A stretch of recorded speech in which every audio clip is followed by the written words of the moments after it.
శుక్లాంబరధరం విష్ణుం శశివర్ణం చతుర్భుజం ప్రసన్నవదనం ధ్యాయేత్ సర్వవిఘ్నోపశాంతయేత్.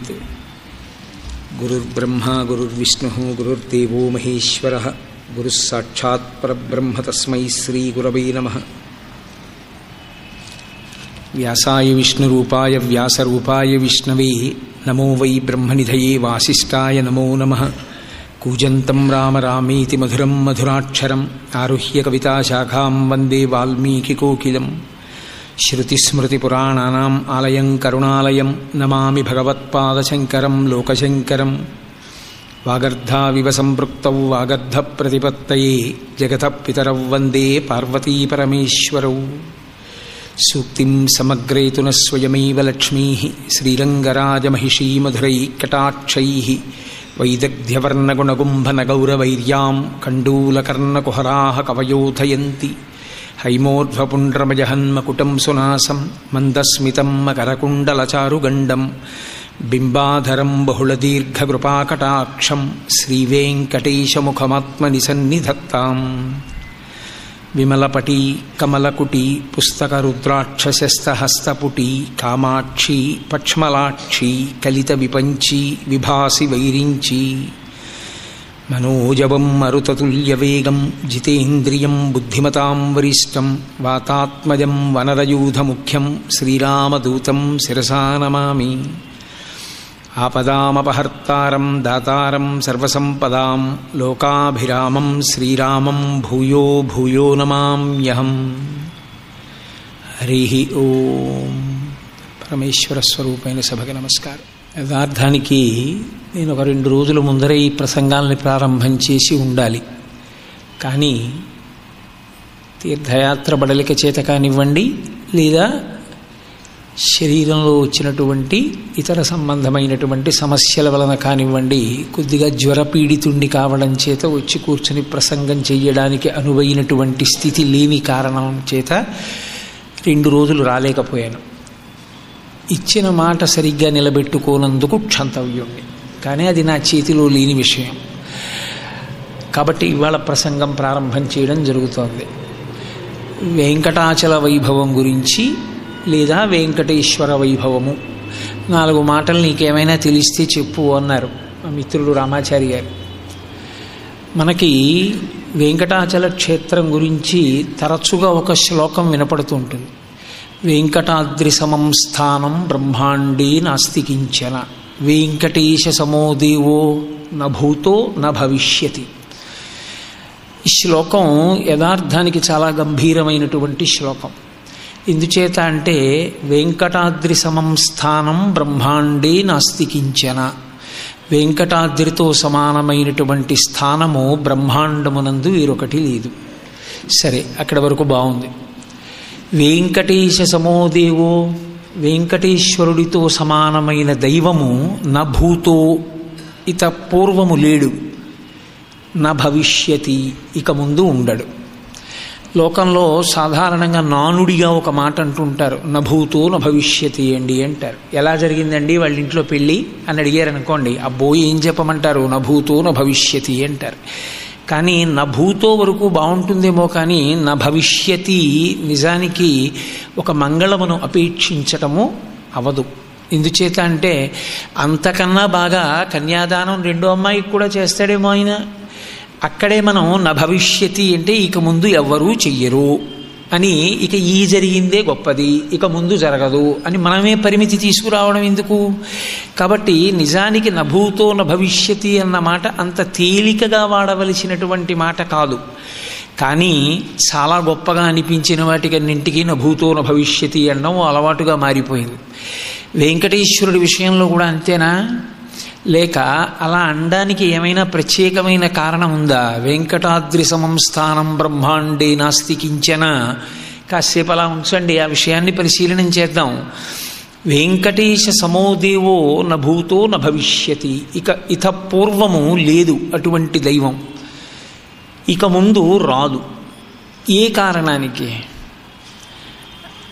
మహానుభావుడు శ్రీ మహావిష్ణువు దశావతారములను స్వీకరించారు లేదా స్వీకరిస్తారు ఇంకొక అవతారముతో కలిపి. వేదోద్ధారణ మందరాభరణ పృథ్వీధర్మ నిర్మాణ ప్రహ్లాదత్రాణ బలిప్రతారణ నృపాహంకార నిర్వాపన వైదేహీ రమణ ధనంజయ జయ వ్యాపార పారీణ క్షోణీ దివ్యత్కరుణ తమోహరణ తండ్రి వెంకటేశ ప్రభో. అన్ని అవతారాలు ఆయనవే. అన్ని అవతారాలు ఆయనవే అయినప్పుడు మనం పరిపూర్ణావతారం అని కృష్ణావతారాన్ని ప్రస్తుతి చేస్తున్నాం. రామావతారం అసలు ధర్మమునకు ఆలవాలమని. రామో విగ్రహవాన్ ధర్మ. రామచంద్రమూర్తి జీవితాన్ని పరిశీలించి రాముడు ఏం చేశాడో అది చెయ్యడం ఒక్కటి నేర్చుకుంటే చాలు. వేదోపబ్రహ్మణమైన రామాయణాన్ని రామచంద్రమూర్తి జీవితాన్ని పరిశీలించి పాటించినంత మాత్రం చేత వేదము యొక్క నియమమునకు జీవితము కట్టుబడి గట్టెక్కుతుంది అని మనం విశ్వసిస్తాం. అటువంటి రామావతారాన్ని కృష్ణావతారాన్ని కూడా పక్కన పెట్టేసి వెంకటేశ సమో దేవో న భూతో న భవిష్యతి అంటున్నాం. అందులో గొప్ప గొప్ప రాక్షస సంహారం జరిగింది, ధర్మ సంస్థాపన జరిగింది, లోకమునకు ఎంతో గొప్ప సందేశం ఇచ్చే అవతారాలు. కృష్ణావతారం భగవద్గీతని బోధ చేసింది, రామావతారం అసలు ధర్మాన్ని నిర్వచనం చేసింది, వామనావతారం దేవేంద్రుడికి మహోపకారం చేసి ఉపేంద్రుడిగా ఇంద్రుడికి తమ్ముడిగా నిలబడిపోయాడు. ఇన్ని చేసినటువంటి అవతారాలన్నిటినీ పక్కన పెట్టి ఒక్క వెంకటేశ్వరావతారం దగ్గరకు వచ్చేటప్పటికి మాత్రం ఇక ఇటువంటి అవతారం పూర్వం లేదు, ఇక ముందు ఉండదు అన్న మాట అనాలి అంటే అందులో ఏదో గాంభీర్యం ఉండి ఉండాలి. అసలు అంత ప్రశస్తి కలిగినటువంటి ఆ విశేషం ఏమిటో అర్థం చేసుకున్నాడు కదా. భక్తి అన్న మాటకి ఒక సుస్థిరత ఏర్పడేటటువంటి అవకాశం కలిగేది. ఎందుకంటే మీరు గమనించండి, భక్తి కూడా ఒక మనోభావనయే. భక్తి ఎక్కడ నుంచి అంకురిస్తుంది అంటే మనసులోంచి అంకురిస్తుంది. యథార్థమునకు ప్రేమ యొక్క మారు పేరే భక్తి. మనం ప్రేమ అన్న మాట ఇవాళ వాడుతున్నటువంటి స్థితి గురించి నేను మాట్లాడటం లేదు. ప్రేమ అన్న మాట శాస్త్రీయమైన నిర్వచనంలో ప్రతిఫలమును ఆశించనిది అని అర్థం. ఏ ప్రతిఫలము కోరకుండా అవతల వారి అభ్యున్నతిని ఆకాంక్షించి వారి యందు నిరంతరము అపేక్ష పెంచుకోగలిగితే, ఆత్మీయతని పెంచుకోగలిగితే దానిని ప్రేమ అని పిలుస్తుంది శాస్త్రం. తప్ప అవతల వారి నుండి ఏదో కోరి ఆ వస్తువు నాది అవ్వాలి అన్న కోరికతో అవతల దాని పట్ల పెంచుకున్న అనుబంధం ప్రేమ కానీ కాదు శాస్త్రీయంగా. కాబట్టి అసలు ఆ మాట వాడినంత తప్పుగా బహుశः ఏ మాట వాడబడలేదేమో అని నేను అనుకుంటాను. కాబట్టి ప్రేమ తన బిడ్డల యందు ఉందనుకోండి, సామాన్యమైన ప్రేమ లేదా వాత్సల్యము. గురువుకి శిష్యుని యందుంటే వాత్సల్యము అని పిలుస్తాం. అదే మనోజనితమైనటువంటి ప్రేమ ఎవరో అలా వెళ్ళిపోతున్నప్పుడు నేను దారి పక్కన ఒక వ్యక్తి ఆకలితో అలమటిస్తుంటే అతని యందు నా మనసులో కలిగినటువంటి దయ ప్రేమ యొక్క మరొక స్వరూపం. అలాగే పెద్దలు కనపడ్డారనుకోండి, పెద్దలు కనపడినప్పుడు వంగి నమస్కరించగలిగినటువంటి వినయం ప్రేమ యొక్క మరొక రూపం. ఇవన్నీ ప్రేమ యొక్క రూపాలే.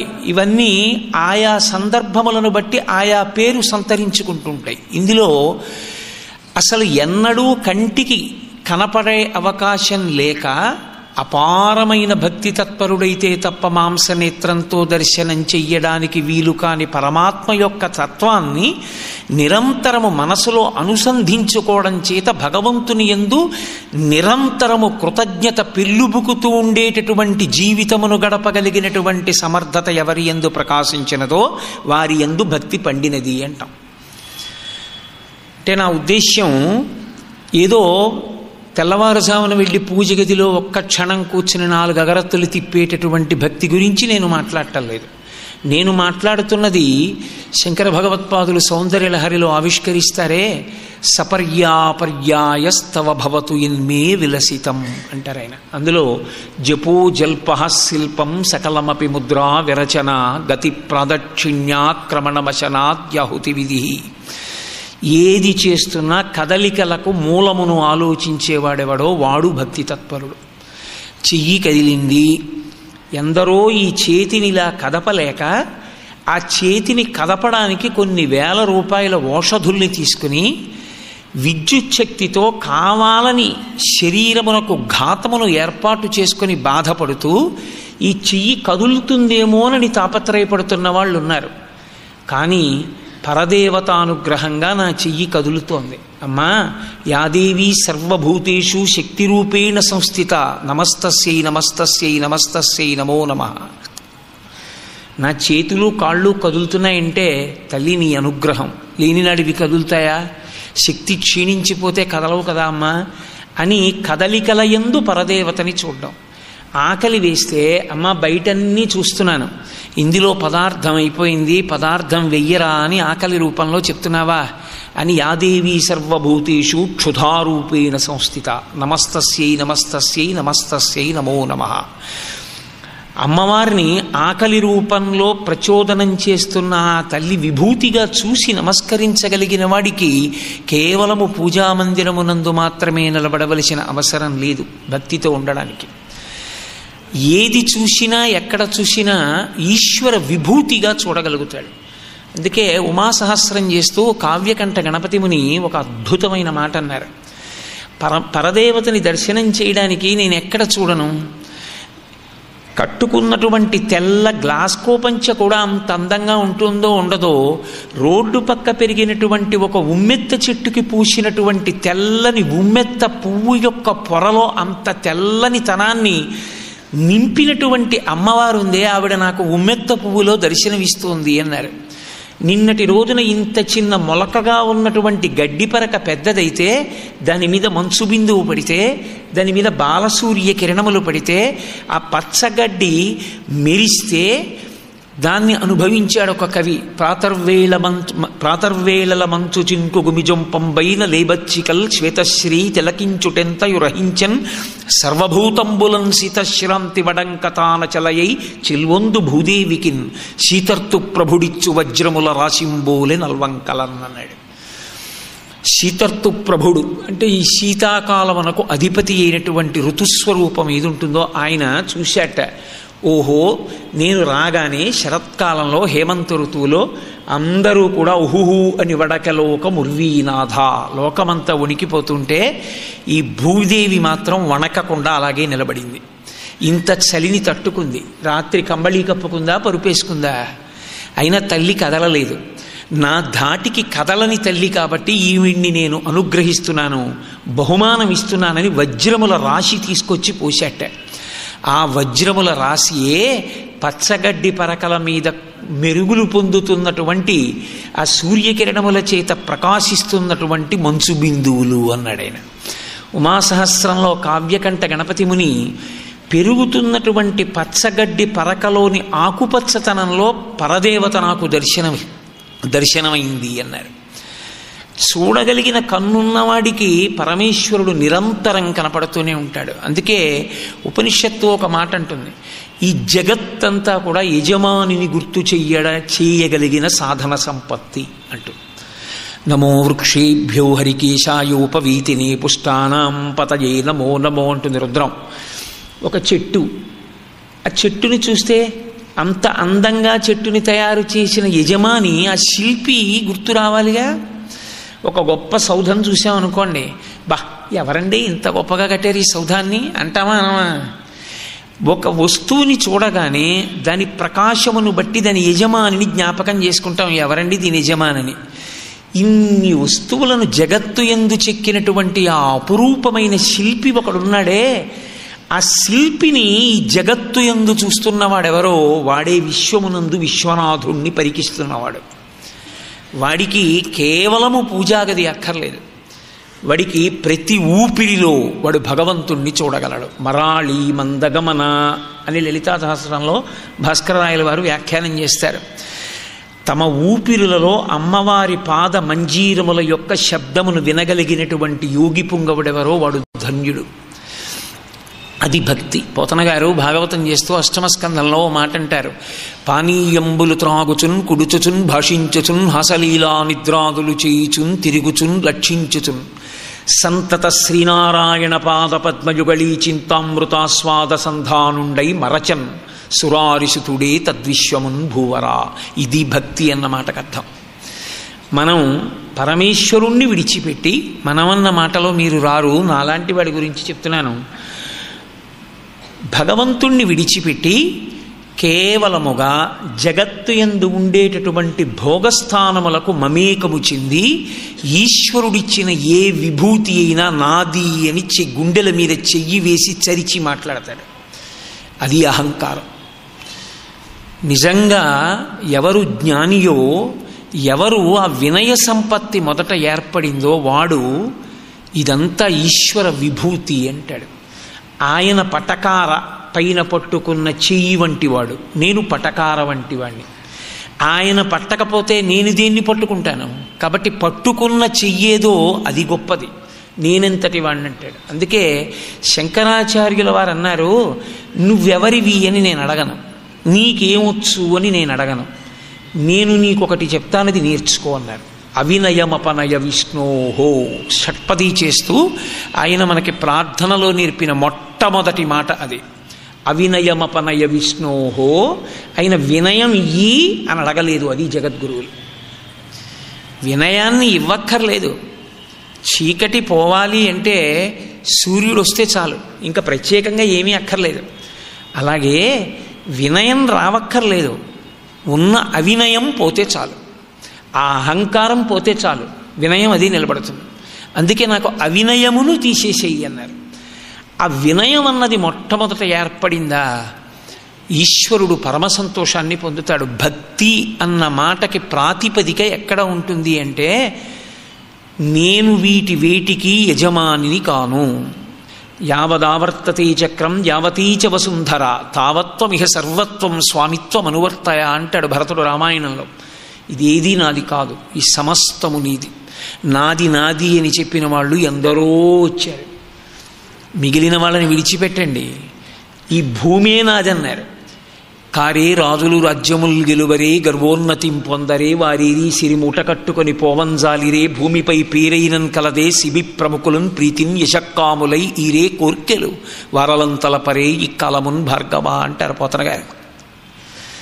వినయము గొప్పది. ఈశ్వరుని యందు భక్తి అన్న మాటకు అర్థం ఏమిటంటే, ఏదో నేను పూజామందిరాన్ని కానీ పూజామందిరంలో పూజ చేసే వ్యవస్థని కానీ తృణీకరిస్తున్నాను అని మీరు అర్థం చేసుకోకూడదు. అది ప్రాథమికం. కానీ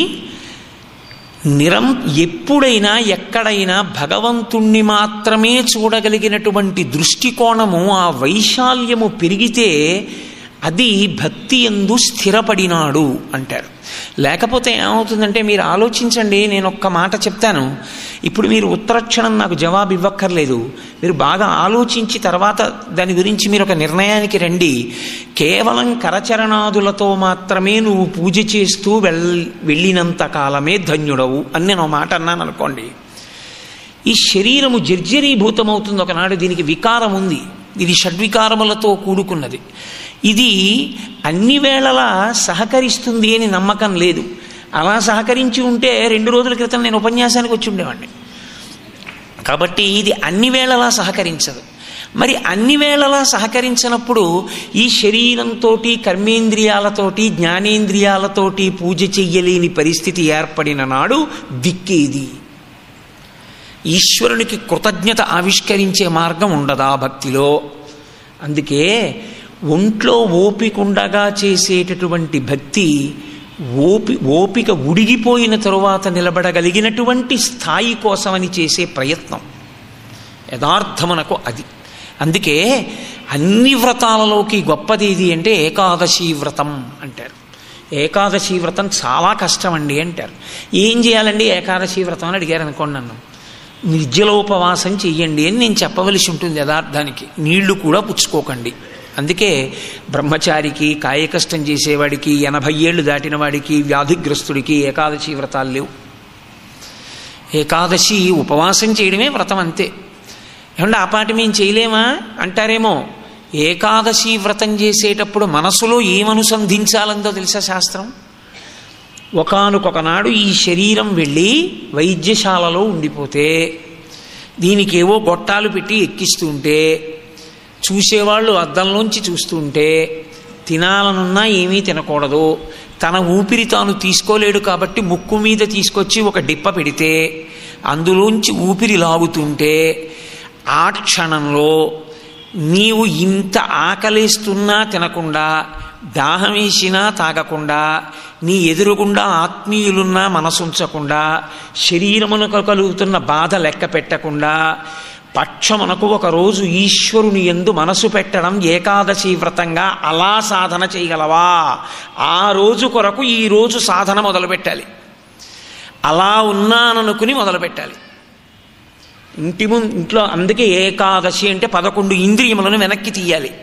5 జ్ఞానేంద్రియములను 5 కర్మేంద్రియములను మనస్సుని వెనక్కి తీసి ఈశ్వరుని యందు పెట్టాలి. ప్రయత్నపూర్వకంగా దీని బాధకి సాక్షిగా నిలబడి భగవంతుని యందు నిలబడగలగాలి. దేనికి సాధన అంటే ఒకనాడు ఇది ఇంట్లోంచి బయటికి వెళ్ళాలి కాబట్టి. అప్పుడు తేలికగా మనసు నిలబెట్టడానికి ఇప్పుడు సాధన. ఏ సాధన చేయకుండా అప్పుడెప్పుడో నిలబడుతుందంటే, దంతంబుల్ పడనప్పుడే తనువుయందారూఢియున్నప్పుడే, కాంతాసంఘము రోయనప్పుడే, జరాక్రాంతంబు కానప్పుడే, వింతల్ మేన చేయించునప్పుడే, కురుల్ వెల్వెల్ల కానప్పుడే, చింతింపన్వలమీ పదాంబుజములన్ శ్రీకాళహస్తీశ్వర అంటాడు దూర్జటి. కాబట్టి సాధన అన్నది మనోసంబంధము. ఏది ఋషులు ఇచ్చినా మనసుని ఉద్ధరించడానికి ఇస్తారు.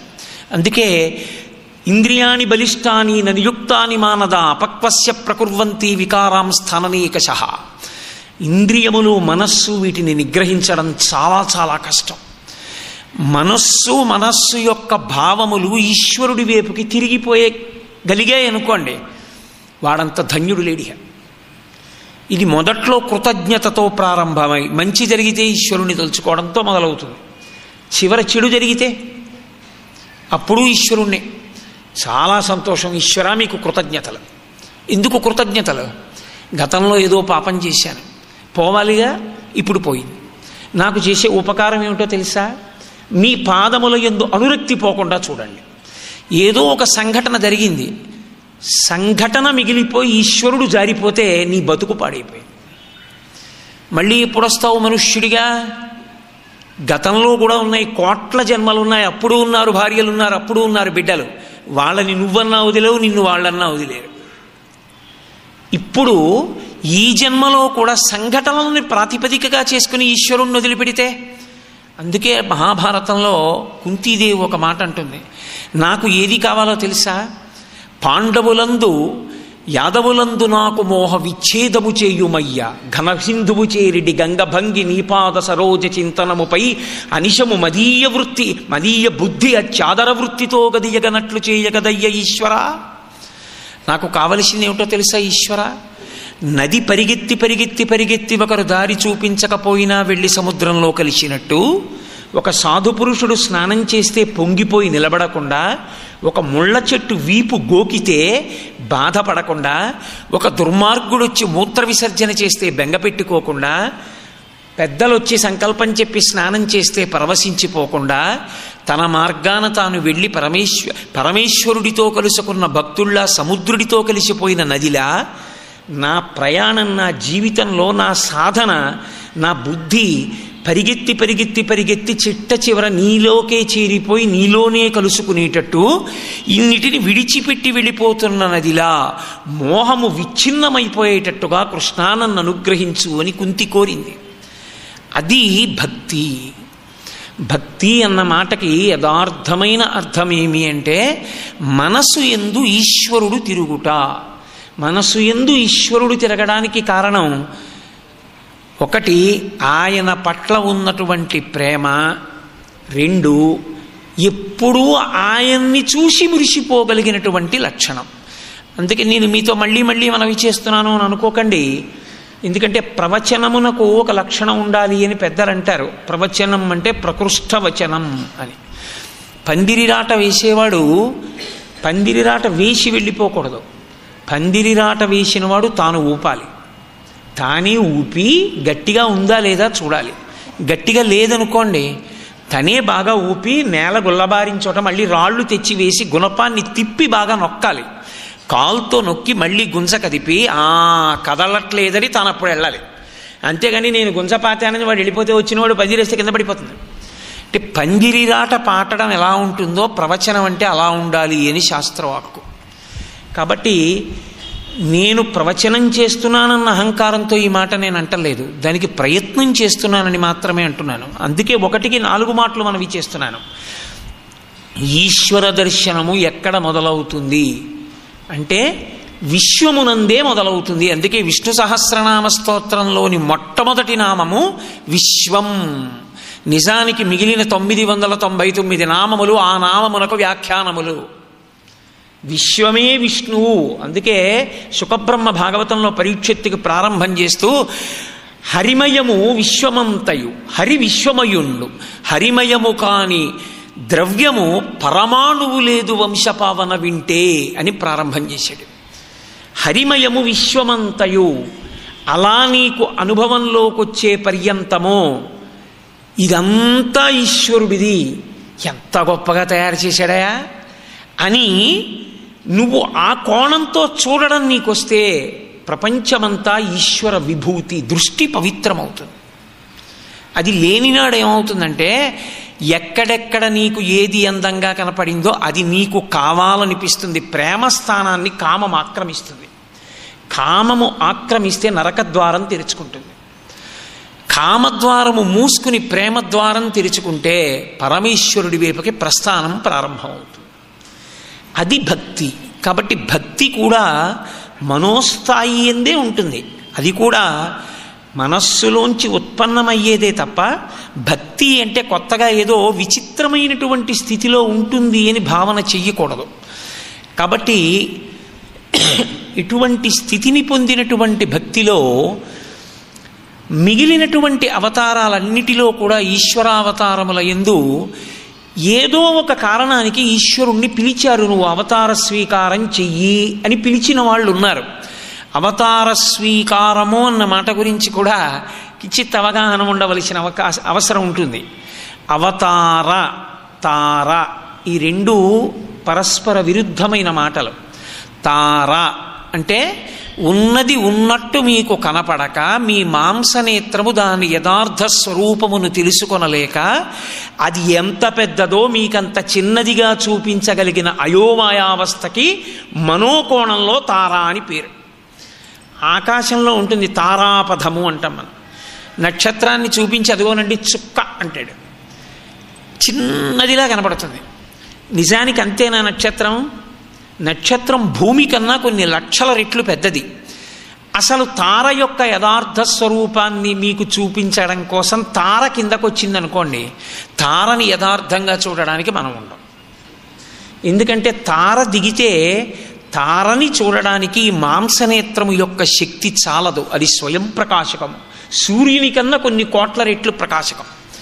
అటువంటి ప్రకాశవంతమైన తార కిందకొస్తే మన మాంసనేత్రం ఎలా చూస్తుంది? కాబట్టి చూడలేదు. కానీ అది ఏం చెప్పిందో అది నిజమనుకుని మనం అలాగే తార అని సరిపెట్టేసుకుంటుంటాం. కాబట్టి తారగా ఉన్నదేదో అది నీకు అర్థమే కానిది.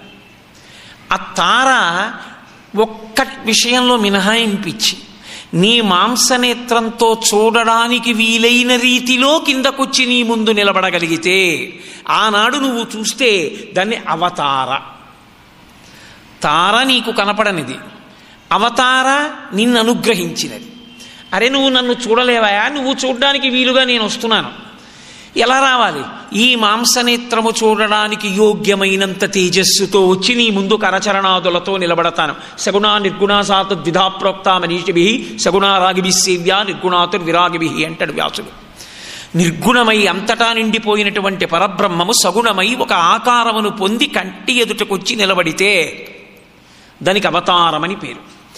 అసలు అలా ఎందుకో రావాలి భగవానుడు? ఆయనకి ఏమిటి అవసరం? సాక్షి చేతో కేవలో నిర్గుణశ్చ అని కదా ఉపనిషత్. ఆయన సాక్షిగా ఉండి ఎప్పుడూ అంతటా చూస్తుంటాడు, సర్వత్ర నిండిపోయి ఉంటాడు. దృశ్యతే శ్రూయతే పివా అంతర్బహిష్య తత్సర్వం వ్యాప్య నారాయణ స్థిత. మరి కనపడ్డం ఎందుకైనా అంటే ఆయనే చెప్పాడు, నువ్వేం కంగారు పడకాయా, నేను ఎందుకు కనపడుతుంటానో తెలుసా? అలాగా పరిత్రాణాయ సాధూనాం, నన్ను ఒక రూపంతో చూడాలని కోరుకున్నటువంటి మహాభక్తులైనటువంటి వారు నా గురించి తప్పించారు. కాబట్టి వాళ్ళు నన్ను ఎలా చూడాలనుకుంటున్నారో నేను అలా కనపడ్డాను, అదే నా రూపం మాత్రం కాదు. ఇది మీరు బాగా జ్ఞాపకం పెట్టుకోవాల్సి ఉంటుంది. ఈశ్వరుని యొక్క ఒక రూపం ఇలా ఉండాలని ఒక ఋషి కోరుకున్నాడు, ఒక భక్తుడు కోరుకున్నాడు, ఆయన అలా కనబడ్డాడు. అంత మాత్రం చేత ఇదే ఈశ్వరుని యొక్క రూపం అండి, ఇక మిగిలినవి రూపాలు కావండి అని మాత్రం అనకూడదు. సహస్రశీర్ష పురుష ఎన్ని రూపాలతోనైనా వస్తాడు. మీ దగ్గర గోధుమ పిండి ఉంటే పూరీలు చేసుకోవచ్చు, చపాతీలు చేసుకోవచ్చు, లేకపోతే ఏదో పుణుకులు చేసుకోవచ్చు, ఏదైనా చేసుకోవచ్చు. ఏది కాకపోతే పిండి ముద్దగా అట్టి పెట్టుకోవచ్చు. అసలు గోధుమ పిండి అంటూ ఉండాలి. పరబ్రహ్మమంటూ రూపాన్ని పొందాలనుకోవాలి, కానీ ఏ రూపాన్నైనా ఆయన పొందుతాడు. దేనికి పొందుతాడు? అలా చూడాలని ఏ భక్తుడు అనుకున్నాడో ఆయన కొరకు పొందుతాడు. ఒకటి. రెండు, వినాశాయచ దుష్కృతాం, ధర్మమును పాడు చేసినటువంటి వాడెవడున్నాడో వాడిని నిర్మూలించడం కోసమని దానికి అనుగుణమైన రూపాన్ని పొందుతాడు. అక్కడ కూడా మళ్ళీ భక్తుడి మాట అంతర్లీనంగా ఉంటుంది. ఎక్కడో తెలుసా అండి, ఇది తత్వం, ఈశ్వరావతార తత్వము అంటారు దీన్ని. ఇవన్నీ మాకెందుకు చెప్తున్నాం అనుకోకండి, నేను వెంకటేశ్వరుడు గురించే చెప్తున్నాను. ఇది చెప్పని నాడు వెంకటేశ్వర అవతారం గురించి చెప్పడం అర్థం లేని విషయం. ఈశ్వరుడు ధర్మాన్ని నిలబెట్టడానికి రాక్షస సంహారం చేసేటప్పుడు కూడా భక్తుల మాట నిలబెడుతూ ఉంటాడు. అది ఎలా నిలబెడతాడండి అంటారేమో, బ్రహ్మగారు మాటిస్తూ ఉంటాడు. ఆయన ఎవరెవరు తన గురించి తపస్సు చేశారో వారికి ప్రత్యక్షమై అది ఆయన కర్తవ్యం. మనకి అయోమయ అవస్థ కల్పించే మాట బాధ్యత, అయోమయంలోంచి బయటికి తీసుకొచ్చే మాట కర్తవ్యం. కర్తవ్యం అన్న మాటని మీరు జీవితంలో పట్టుకున్నారనుకోండి, అభ్యున్నతి. బాధ్యత అన్న మాట మీరు పట్టుకున్నారనుకోండి, పతనం. ఎందుకంటే లాగడం ప్రధానం కాదు, ఎటు లాగుతున్నాడు అన్నది ప్రధానం. పైకి లాగుతున్నాడా కిందకి లాగుతున్నాడా అన్నది ప్రధానం. బాధ్యత పట్టుకున్నవాడు కిందకు పోతాడు, కర్తవ్యం పట్టుకున్నవాడు పైకి పోతాడు. కర్తవ్యం అంటే తాను చెయ్యవలసినది చేస్తున్నాడా చెయ్యట్లేదా, నేను ఇది చెయ్యాలి, నేను చేశానా లేదా, కర్తవ్యం. అవతలవాడి ఎవడి గురించో నేను తాపత్రయం ప్రారంభం చేసేసుకున్నాను అనుకోండి, అప్పుడు బాధ్యత అంటకాగిపోతాను నేను.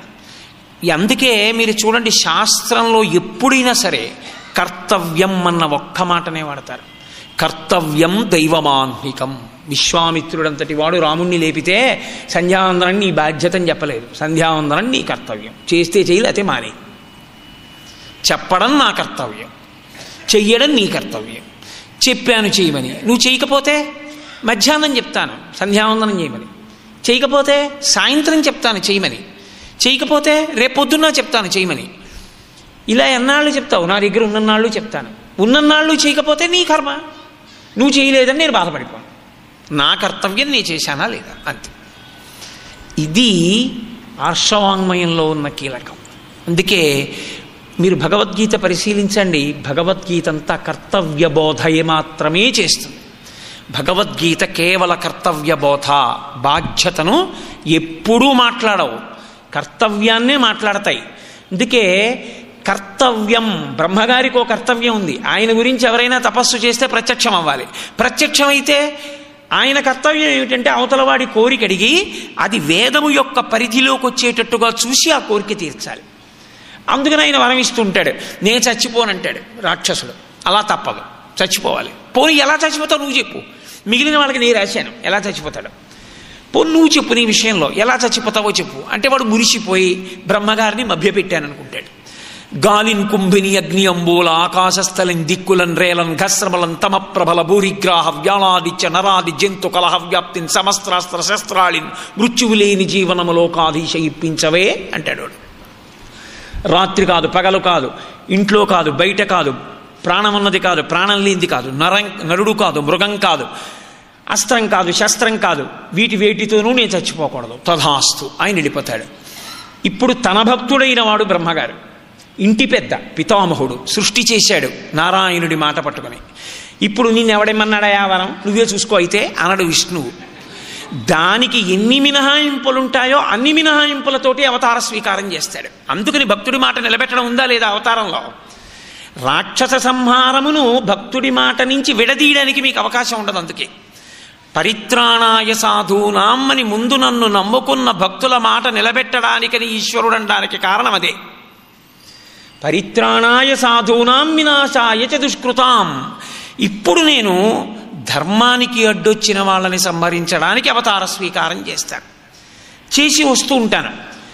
అప్పుడు వచ్చినప్పుడు అసలు ఎవ్వరికీ కూడా అర్థం కానటువంటి స్థితి, ఒక్క జ్ఞానులకు తప్ప, అంతటా నిండి నిబిడీకృతమైపోయి ఈ బ్రహ్మాండములు ఎంతవరకు ఉన్నాయో అంతకన్నా 10 అంగుళముల పై వరకు ఈశ్వరుడు ఉన్నాడు అని నేను అన్నాను అనుకోండి, ఏమైనా కనపడతాడా? కానీ కనపడాలని తాపత్రయపడినటువంటి భక్తుడి కొరకు ఈ మాంసనేత్రంతో చూడబడడానికి వీలుగా ఆయన దిగి వచ్చి నిలబడతాడు. నిలబడితే అవతార అంటారు. ఈ అవతారమునందు మీరు ఏ అవతారాన్ని చూడండి, ప్రార్థన అన్నది అందులో ఉంటుంది. ప్రార్థన ఎందుకు అంటే, ఇప్పుడు నేను ఆ ప్రార్థన క్రమాన్నంతటినీ వివరించను, కానీ ఒక్క మాట చెప్తాను. ప్రార్థన దేని కొరకు ప్రతి మనుష్యుడు చేస్తాడు అంటే మిగిలిన ప్రాణులకు లేదు. ప్రార్థన అన్నది ప్రతివాడు తనకి తానుగా చేసుకోవాలి, తన కొరకు వేరొకరు కాదు, తానే చేసుకోవాలి. కారణం ఏమంటే రెండిటి మధ్య నొక్కబడతాడు. కాలము దురితము అని ఉంటాయి వేదాంతంలో, ఈ 2 మాటలు వాడతారు. కాలము దురితము మధ్యలో ఈశ్వరుడు కర్మ ఫలప్రదాత. వాడనుకుంటాడు విశాఖపట్నం ఉపన్యాసానికి వెళ్ళిపోతున్నాను, దురితము ఏదో ఉంది, ప్రారంధం చేసిన పాపం, అది అన్నమాట నిలబెట్టుకోకుండా చేయడం కోసమని జ్వర రూపంలో వచ్చింది. ఇప్పుడు ఈ కాలమునకు దురితమునకు మధ్యలో నొక్కబడ్డాడు. ఇలా నొక్కబడితే తనంత తానిక పైకి రాలేడు. అప్పుడు ఈ మధ్యలో నిలబడి కంటికి కనబడకుండా ఈ స్థితిని కల్పించిన వాడు ఈశ్వరుడు. గత జన్మలలో దురితం ఉంది, దాన్ని అనుభవింపచేస్తున్నాను, ఇప్పుడు నీకు అపకీర్తి రూపంలో అది సంప్రాప్తమవుతుంది, మాట నిలబెట్టుకోలేకపోయావని. ఇప్పుడు నువ్వు ఎవరిని ప్రార్థన చేయాలి? నీ అంతటి నీకు తగ్గిపోదు జ్వరం. ఇప్పుడు నువ్వు ఈశ్వరుణ్ణి ప్రార్థన చేయాలి. ఈశ్వరా, ఏదో పొరపాటు చేసి ఉంటాను, ఎవరి మనసో వేడెక్కించుంటాను, ఇవాళ నా ఒళ్ళు వేడెక్కింది, అపకీర్తి కారణమైంది, మాట నిలబెట్టుకోలేకపోయాను ఇన్ని సంవత్సరముల తర్వాత, కాబట్టి ప్రార్థిస్తున్నాను, నా తప్పు మన్నించి ఇప్పుడైనా వెళ్ళేటట్టు నన్ను అనుగ్రహించు అని నేను ఈశ్వరుణ్ణి ప్రార్థించాను అనుకోండి. 7 రోజులు ఉండవలసిన జ్వరం 2 రోజులతో పోయిందనుకోండి. అప్పుడు దురితమునకు కాలమునకు మధ్య నలుగుతున్న వాణ్ణి పైకెత్తగలిగిన వాడు ఈశ్వరుడే. దానికి కారణము ప్రార్థన. అందుకే పెద్దలు ఒక మాట చెప్తారు, ఏ రోజు ఎలా ఉంటుందో నీకు తెలియదు, ఈశ్వరుడికి తెలిసి. ఎందుకంటే దురితమునకు ఫలితం ఆయన ఇవ్వవలసిన వాడు. కాలముంది, దురితముంది, ఎక్కడ నొక్కబడతావో నీకేం తెలుసు? తెలియదు. అందుకే 108 నామములతో పూజ చేసి బయటికెడతారు. అష్టోత్తర శతనామ స్తోత్రం ఏదో ఒక దేవతకి చెప్తారు. కారణం ఏమిటో తెలుసా అండి? మీరు నొక్కబడ్డం కాదు, మీకు రావక్కర్లేదు జ్వరం. మీ అబ్బాయికి జ్వరం వచ్చింది, చాలా వేడిగా ఉంది ఒళ్ళు, హాస్పిటల్లో జాయిన్ చేశారంటే మీరేమైనా చేయగలరా? మీ మనసు స్వస్థత తప్పడానికి మీ శరీరము నుండి ఉద్భవించిన బిడ్డలు చాలు. వాళ్ళకు బాగుండకపోయినా మీకు బాగుండదు, మిమ్మల్ని కట్టుకున్న వాళ్ళకి బాగుండకపోయినా మీ మనసు బాగుండదు. విశాల హృదయం ఉన్నవాడికి ఎవరికి బాగుండకపోయినా తనకి బాగుండదు. అందుకే లోకంలో ఎవరు పుట్టినా 27 నక్షత్రముల యొక్క 4 పాదాల్లో పుట్టాలి. ఒక్కొక్క నక్షత్రానికి 4 పాదాలు. 27 నక్షత్రాలకి 27 × 4 108 పాదాలు. 108 పాదాల్లో పుట్టాలి. 108 పాదాల్లో ఈ సమస్త జగత్తు పుట్టింది, పెరుగుతోంది, పడిపోతుంది. 108 పాదములలో, నక్షత్ర పాదములలో పుట్టిన ఈ జగత్తంతా బాగుంటే నా మనసు చల్లగా ఉంటుంది. నేను చల్లగా ఉండగలిగితే సంతోషంగా నీ పాదాలు పట్టుకోగలను. కాబట్టి ఈశ్వర, దురితమునకు ఫలితమునిచ్చే ముందు నా ప్రార్థన మన్నించు. నీ పాదములు పట్టుకుని ఉన్నాను, ఒకప్పుడు తెలియక చేశాను, ఇప్పుడు నీ పాదాలు పట్టుకున్నాను, నన్ను మన్నించన్న కోణంలో ఎవడు ప్రార్థన చేసి బయటికి వచ్చాడో వాడికి ఈశ్వరుడు దురితమును తప్పిస్తాడు. ఇది భాగవతం 10వ స్కందంలో నిరూపించి చూపిస్తాడు. కాబట్టి అందుకొచ్చింది ప్రార్థన అన్నది. వ్యక్తి స్థాయిలో ప్రార్థన ఎలా ఉంటుందో లోకస్థాయిలో ప్రార్థన అలాగే ఉంటుంది. ఎప్పుడెప్పుడు ఉపద్రవం కలుగుతుందో అప్పుడప్పుడు ఈశ్వరుణ్ణి ప్రార్థిస్తారు, నువ్వే రక్షించాలని. హిరణ్యకశిపుడి ఉద్ధతి పెరిగిందనుకోండి, దేవతలందరూ ప్రార్థిస్తారు. రామావతారంలో రావణాసురుడి ఉద్ధతి పెరిగిపోయింది. అప్పుడు వాళ్ళందరూ మళ్ళీ శ్రీ మహావిష్ణువుని ప్రార్థన చేశారు. అనుకోకుండా వాళ్ళకి అవకాశం వచ్చింది. దశరథ మహారాజు గారు చేస్తున్న యాగమంటపానికి వెళ్ళారు, కూర్చున్నారు. అకస్మాత్తుగా శ్రీ మహావిష్ణువు అక్కడ ఆవిర్భవించారు. ఆవిర్భవించడానికి కూడా కారణం ఉంది. బ్రహ్మగారు అన్నాడు, నరుడి చేతిలో వానరుడి చేతిలో అయితే చచ్చిపోతాడు రావణుడు, ఇతరుల చేతిలో మరణించడు. ఏ మానవుడు తొందరపడి వెళ్ళిపోతాడో నేను చంపగలనని బిడ్డల్ని రక్షించుకోవడం కోసం ఏతస్మిన్నంతరే విష్ణు రూపయాతో మహాద్యుతి శంఖచక్రగదాపాణి పితమాసా జగత్పతి, ఆయనే సభలో కనపడ్డాడు. అప్పుడు విష్ణువుని ప్రార్థించారు దేవతలు, అయా మీరు దశరథ మహారాజు గారి కడుపున కొడుకుగా పుట్టండి, దాశరథి ఒక మనుష్యుడిగా మీరు పుడితే మీ చేతిలో రావణుడు మరణిస్తాడు, కాబట్టి మీరు పుట్టండి అని అడిగారు. అప్పుడు ఆయన ఓ మాట అన్నాడు, మీరందరు అడిగారు, తప్పకుండా నేను పుడతాను, అందుకే నేను దశరథుణ్ణి తండ్రిగా వరిస్తున్నానన్నాడు. నేను కొడుకుగా పుట్టిన తర్వాత మా నాన్నగారిని తండ్రిగా వరించానండి అంటే కుదరదు, నా కర్మవశాత్ జన్మించానంతే. అది అటువంటి మహాభక్తుడి కడుపున పుట్టడం నా అదృష్టం, అంతే తప్ప నేను వరించడం నా విషయంలో ఉండదు. కర్మ అనుభవించడానికి వచ్చినవాడు వరించి రాలేడు. పరమేశ్వరుడు తల్లిదండ్రులను వరించి పుట్టగలడు. దశరథుణ్ణి వరించాడు, నాకు తండ్రిగా దశరథుడు అని ఆయన కడుపున పుట్టాడు. కాబట్టి ఆయన దాశరథి అన్న మాట అంత ఇష్టం. అందుకే గోపరాజు గారు శతకం చేస్తే దాశరథి కరుణాపయోనిధి అని మకుటం పెట్టుకున్నారు.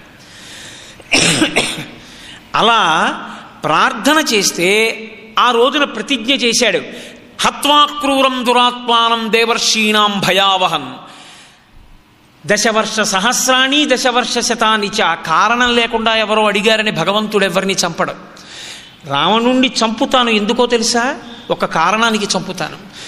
భగవంతుణ్ణి వేదాన్ని నమ్ముకున్న ఋషుల్ని బాధ పెట్టాడు, అందుకు చంపుతాను. చంపి వెళ్ళిపోను. 11,000 సంవత్సరములు ఈ రాజ్యాన్ని పరిపాలిస్తాను. ఎందుకు పరిపాలిస్తానో తెలుసా? ఒక్క కారణానికే పరిపాలిస్తాను. మిగిలిన అవతారాల్లో రాక్షస సంహారం చేసి ఉపసంహారం చేశాడు అవతారాన్ని. ఒక్క రామావతారంలో అలా వెళ్ళల. 11,000 సంవత్సరములు పరిపాలించి కొడుకుల్ని కూడా కన్నాడు. ఎందుకు? ఆయనే చెప్పాడు, నరుడెంత పనికి మాలినవాడు లేడు అని. రావణుడు కనీసం నరుడి పేరు కూడా ఎత్తలేదు వరం అడగడానికి. నరుడేమి జనకుడే అన్నాడు రామాయణంలో. ఆ నరుడు ఈ రాముడు ఏం చేస్తాడన్నాడు. నరుడంటే అంత చులకన ఆ రోజుల్లో. నరుడంటే ఎంత గొప్పవాడో నిరూపించడానికి నరుడిగా పుట్టి నరుడిగా పెరిగి నరుడిగా ఉండి నరుడిగా అవతార పరిసమాప్తి చేస్తాను. అందుకే మనుష్యుడిగా పుట్టినవాడు రామభక్తి లేకపోతే వాడంత కృతజ్ఞుడు వేరొకడు లేడు.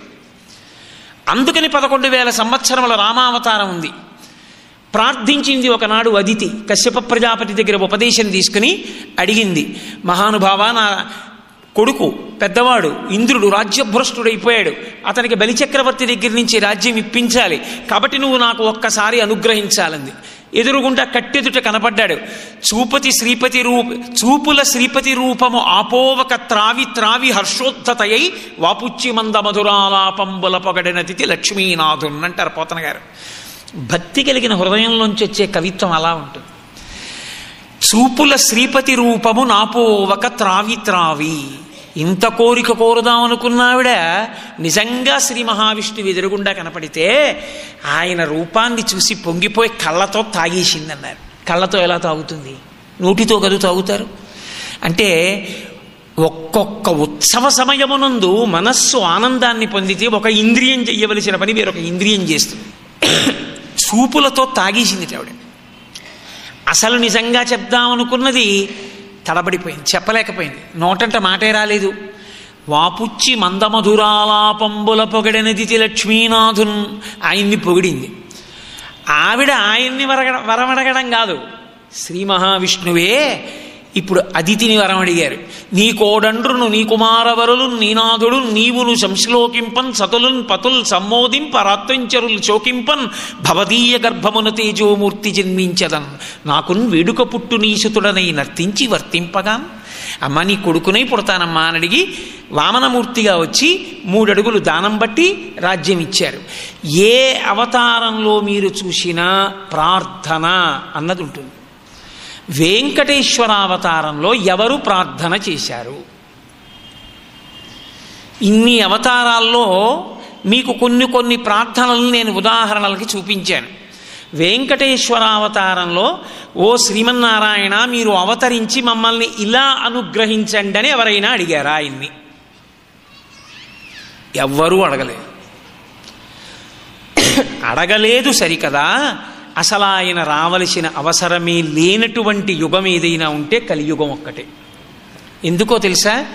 కలిపురుషుని యొక్క ఉద్ధతి అలా ఉంటుంది ఆ యుగంలో. యుగ ప్రారంభమునందు చతుర్ముఖ బ్రహ్మగారు ఈ కలిపురుషుడి గురించి ఇంత గొప్పగా చెప్తున్నారు, వీడు లోకాల్ని పాడు చేసేస్తాడంటున్నారు, అసలు ఎలా ఉంటాడో చూస్తాను, ఒకసారి సభాప్రవేశం చేయించండి అన్నారు. ఆ కలిపురుషుడు సభలోకి వస్తే హడిలిపోయారు బ్రహ్మగారు. 4 ముఖాలు కిందకి దించుకుని ఇలా ఉన్నావేమిరా నువ్వు అని అడిగారు. ఆయన ఒక చేత్తో నాలుకని పైకి చాపి పట్టుకున్నాడు, ఒక చేత్తో తన అవయవాన్ని పట్టుకున్నాడు, జననేంద్రియాన్ని. ఇలా ఎందుకు వచ్చావు సభలోకి అని అడిగారు. కలియుగంలో నేను మనుష్యుల్ని పాడు చేసేసేది ఈ రెండిటితోనే పాడు చేస్తాను. ఒకటి నాలుకతో వదరుతాడు, 2 నాలుకతో తినగూడనివన్నీ తింటాడు. అభక్ష భక్షణం లోభ అగమ్య గమనం తథా అంటారు వ్యాస భగవానుడు. తిరగకూడని చోట్లకి తిరుగుతాడు, తినకూడనివన్నీ తింటుంటాడు, అదే పని. కాబట్టి నాలుక చేత పాడు చేస్తాను.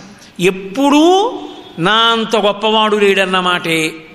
ఎప్పుడూ ఆ నాలుక మీదకి ఏదో ఒకటి తినడం, ఏదో ఒకటి తాగడం. అసలు నాలుక మించి తీసుకునేటప్పుడు సాత్వికాహారమో మితాహారమో భగవదర్పితాహారమో పరిమితాహారం అన్న నియమమే లేదు. కాబట్టి నాలుక చేత పాడు చేస్తాను. 2 అర్థం పర్థం లేనటువంటి విశేషమైన ఉద్రేకంతో కూడుకున్న కామం. ఎప్పుడూ భోగము భోగము భోగము. కామము అన్న మాట నేను కేవలము శరీర సంబంధమైన కామానికి మాత్రమే పరిమితం చేసి మాట్లాడటలేదు. అక్కడ ప్రారంభించి శరీరముతో ఇంద్రియములతో అనుభవించవలసినటువంటి సమస్త భోగముల యందు లాలస, ఎప్పుడూ భోగస్థానములను గురించిన తాపత్రయమే. కాబట్టి ఈ రెండిటితో లోకాన్ని పాడు చేస్తాను, భగవద్భక్తి లేకుండా చేస్తాను, పునర్జన్మల యందు కొట్టుకునేటట్టు చేస్తాను. కాబట్టి నేను ఈ రెండిటినీ పట్టుకుని సభాప్రవేశం చేశానన్నాడు. అంటే ఆయన అన్నారు, యుగం నీది, యుగమునందు నువ్వు అలా ప్రవర్తించాలనుకుంటే నిన్ను అడ్డగలిగిన వారు లేరు, కాబట్టి కలిప్రవేశం చెయ్యి అన్నారు. కలిపురుషుడు యుగంలో ప్రవేశించాడు, ఆయన శాసిస్తున్నాడు లోకుల్ని. కలియుగ ప్రారంభం ఎలా ఉంటుంది చూడడం కోసమని వచ్చారు నారద మహర్షి. అసలు ఇది ప్రారంభకాలం కదా, మొట్టమొదట్లోనే ఎలా ఉంటుందో అసలు ఒకసారి చూసి వెళ్ళిపోదామని వచ్చారు ఆయన. వచ్చి ఏదో పాపం 4 చోట్ల తిరిగారు. మహాత్ములకు అదొక లక్షణం, వాళ్ళు నిరంతరము లోకాన్ని ఉద్ధరించేటటువంటి ప్రక్రియలో ఉంటారు. అందుకే దానికి తగినటువంటి స్థితిలో ఉంటారు కొంతమంది. మీరు చూడండి, శంకరాచార్యుల వారికి సన్యాసమే తీసుకోవలసిన అవసరం ఏమిటి? బ్రహ్మచారిగా ఉండకూడదా? గృహస్థుగా ఉండకూడదా? వానప్రస్థుగా ఉండకూడదా? బ్రహ్మచారిగా ఉంటే గురుపత్ని పెట్టిన అన్నం తిని ఓ చోట ఉండాలి, గృహస్థుగా ఉంటే భార్యా బిడ్డల్ని పోషించుకుంటూ ఓ చోట ఉండాలి, వానప్రస్థుగా ఉంటే ఏ అడవిలోకో వెళ్ళి తపస్సు చేసుకోవాలి, సన్యాసిగా ఉంటే ఒక చోట నిలబడకుండా ఆసేతు హిమాతల పర్యంతము పర్యటించవచ్చు. తన అవతార ప్రయోజనాన్ని నెరవేర్చుకుని జ్ఞానప్రబోధం చేసి అవైదికమైనటువంటి వాదనలను ఖండించడానికి అటువంటి ఆశ్రమం తనకి యోగ్యమని ఆపత్సన్యాస స్వీకారం చేసి 4 చెరగులా పర్యటించి సనాతన ధర్మాన్ని మళ్ళీ నిలబెట్టినటువంటి శంకర భగవత్పాదుల యొక్క అవతార విశేషానికి సన్యాసాశ్రమం ఎలా ఉపయుక్తమైందో అలా కొంతమంది మహాత్ములు లోకమునందు తిరగడం అనే అలవాటు వారికి అందుకు ఉపకరిస్తూ ఉంటుంది. నారద మహర్షి లోక సంచారం చేయడం ఆయనకోదో అలవాటు, చోట కూర్చోలేని వాడని మీరు అనుకోకూడదు. లోకోద్ధరణ కొరకు తిరుగుతారు పెద్దలు.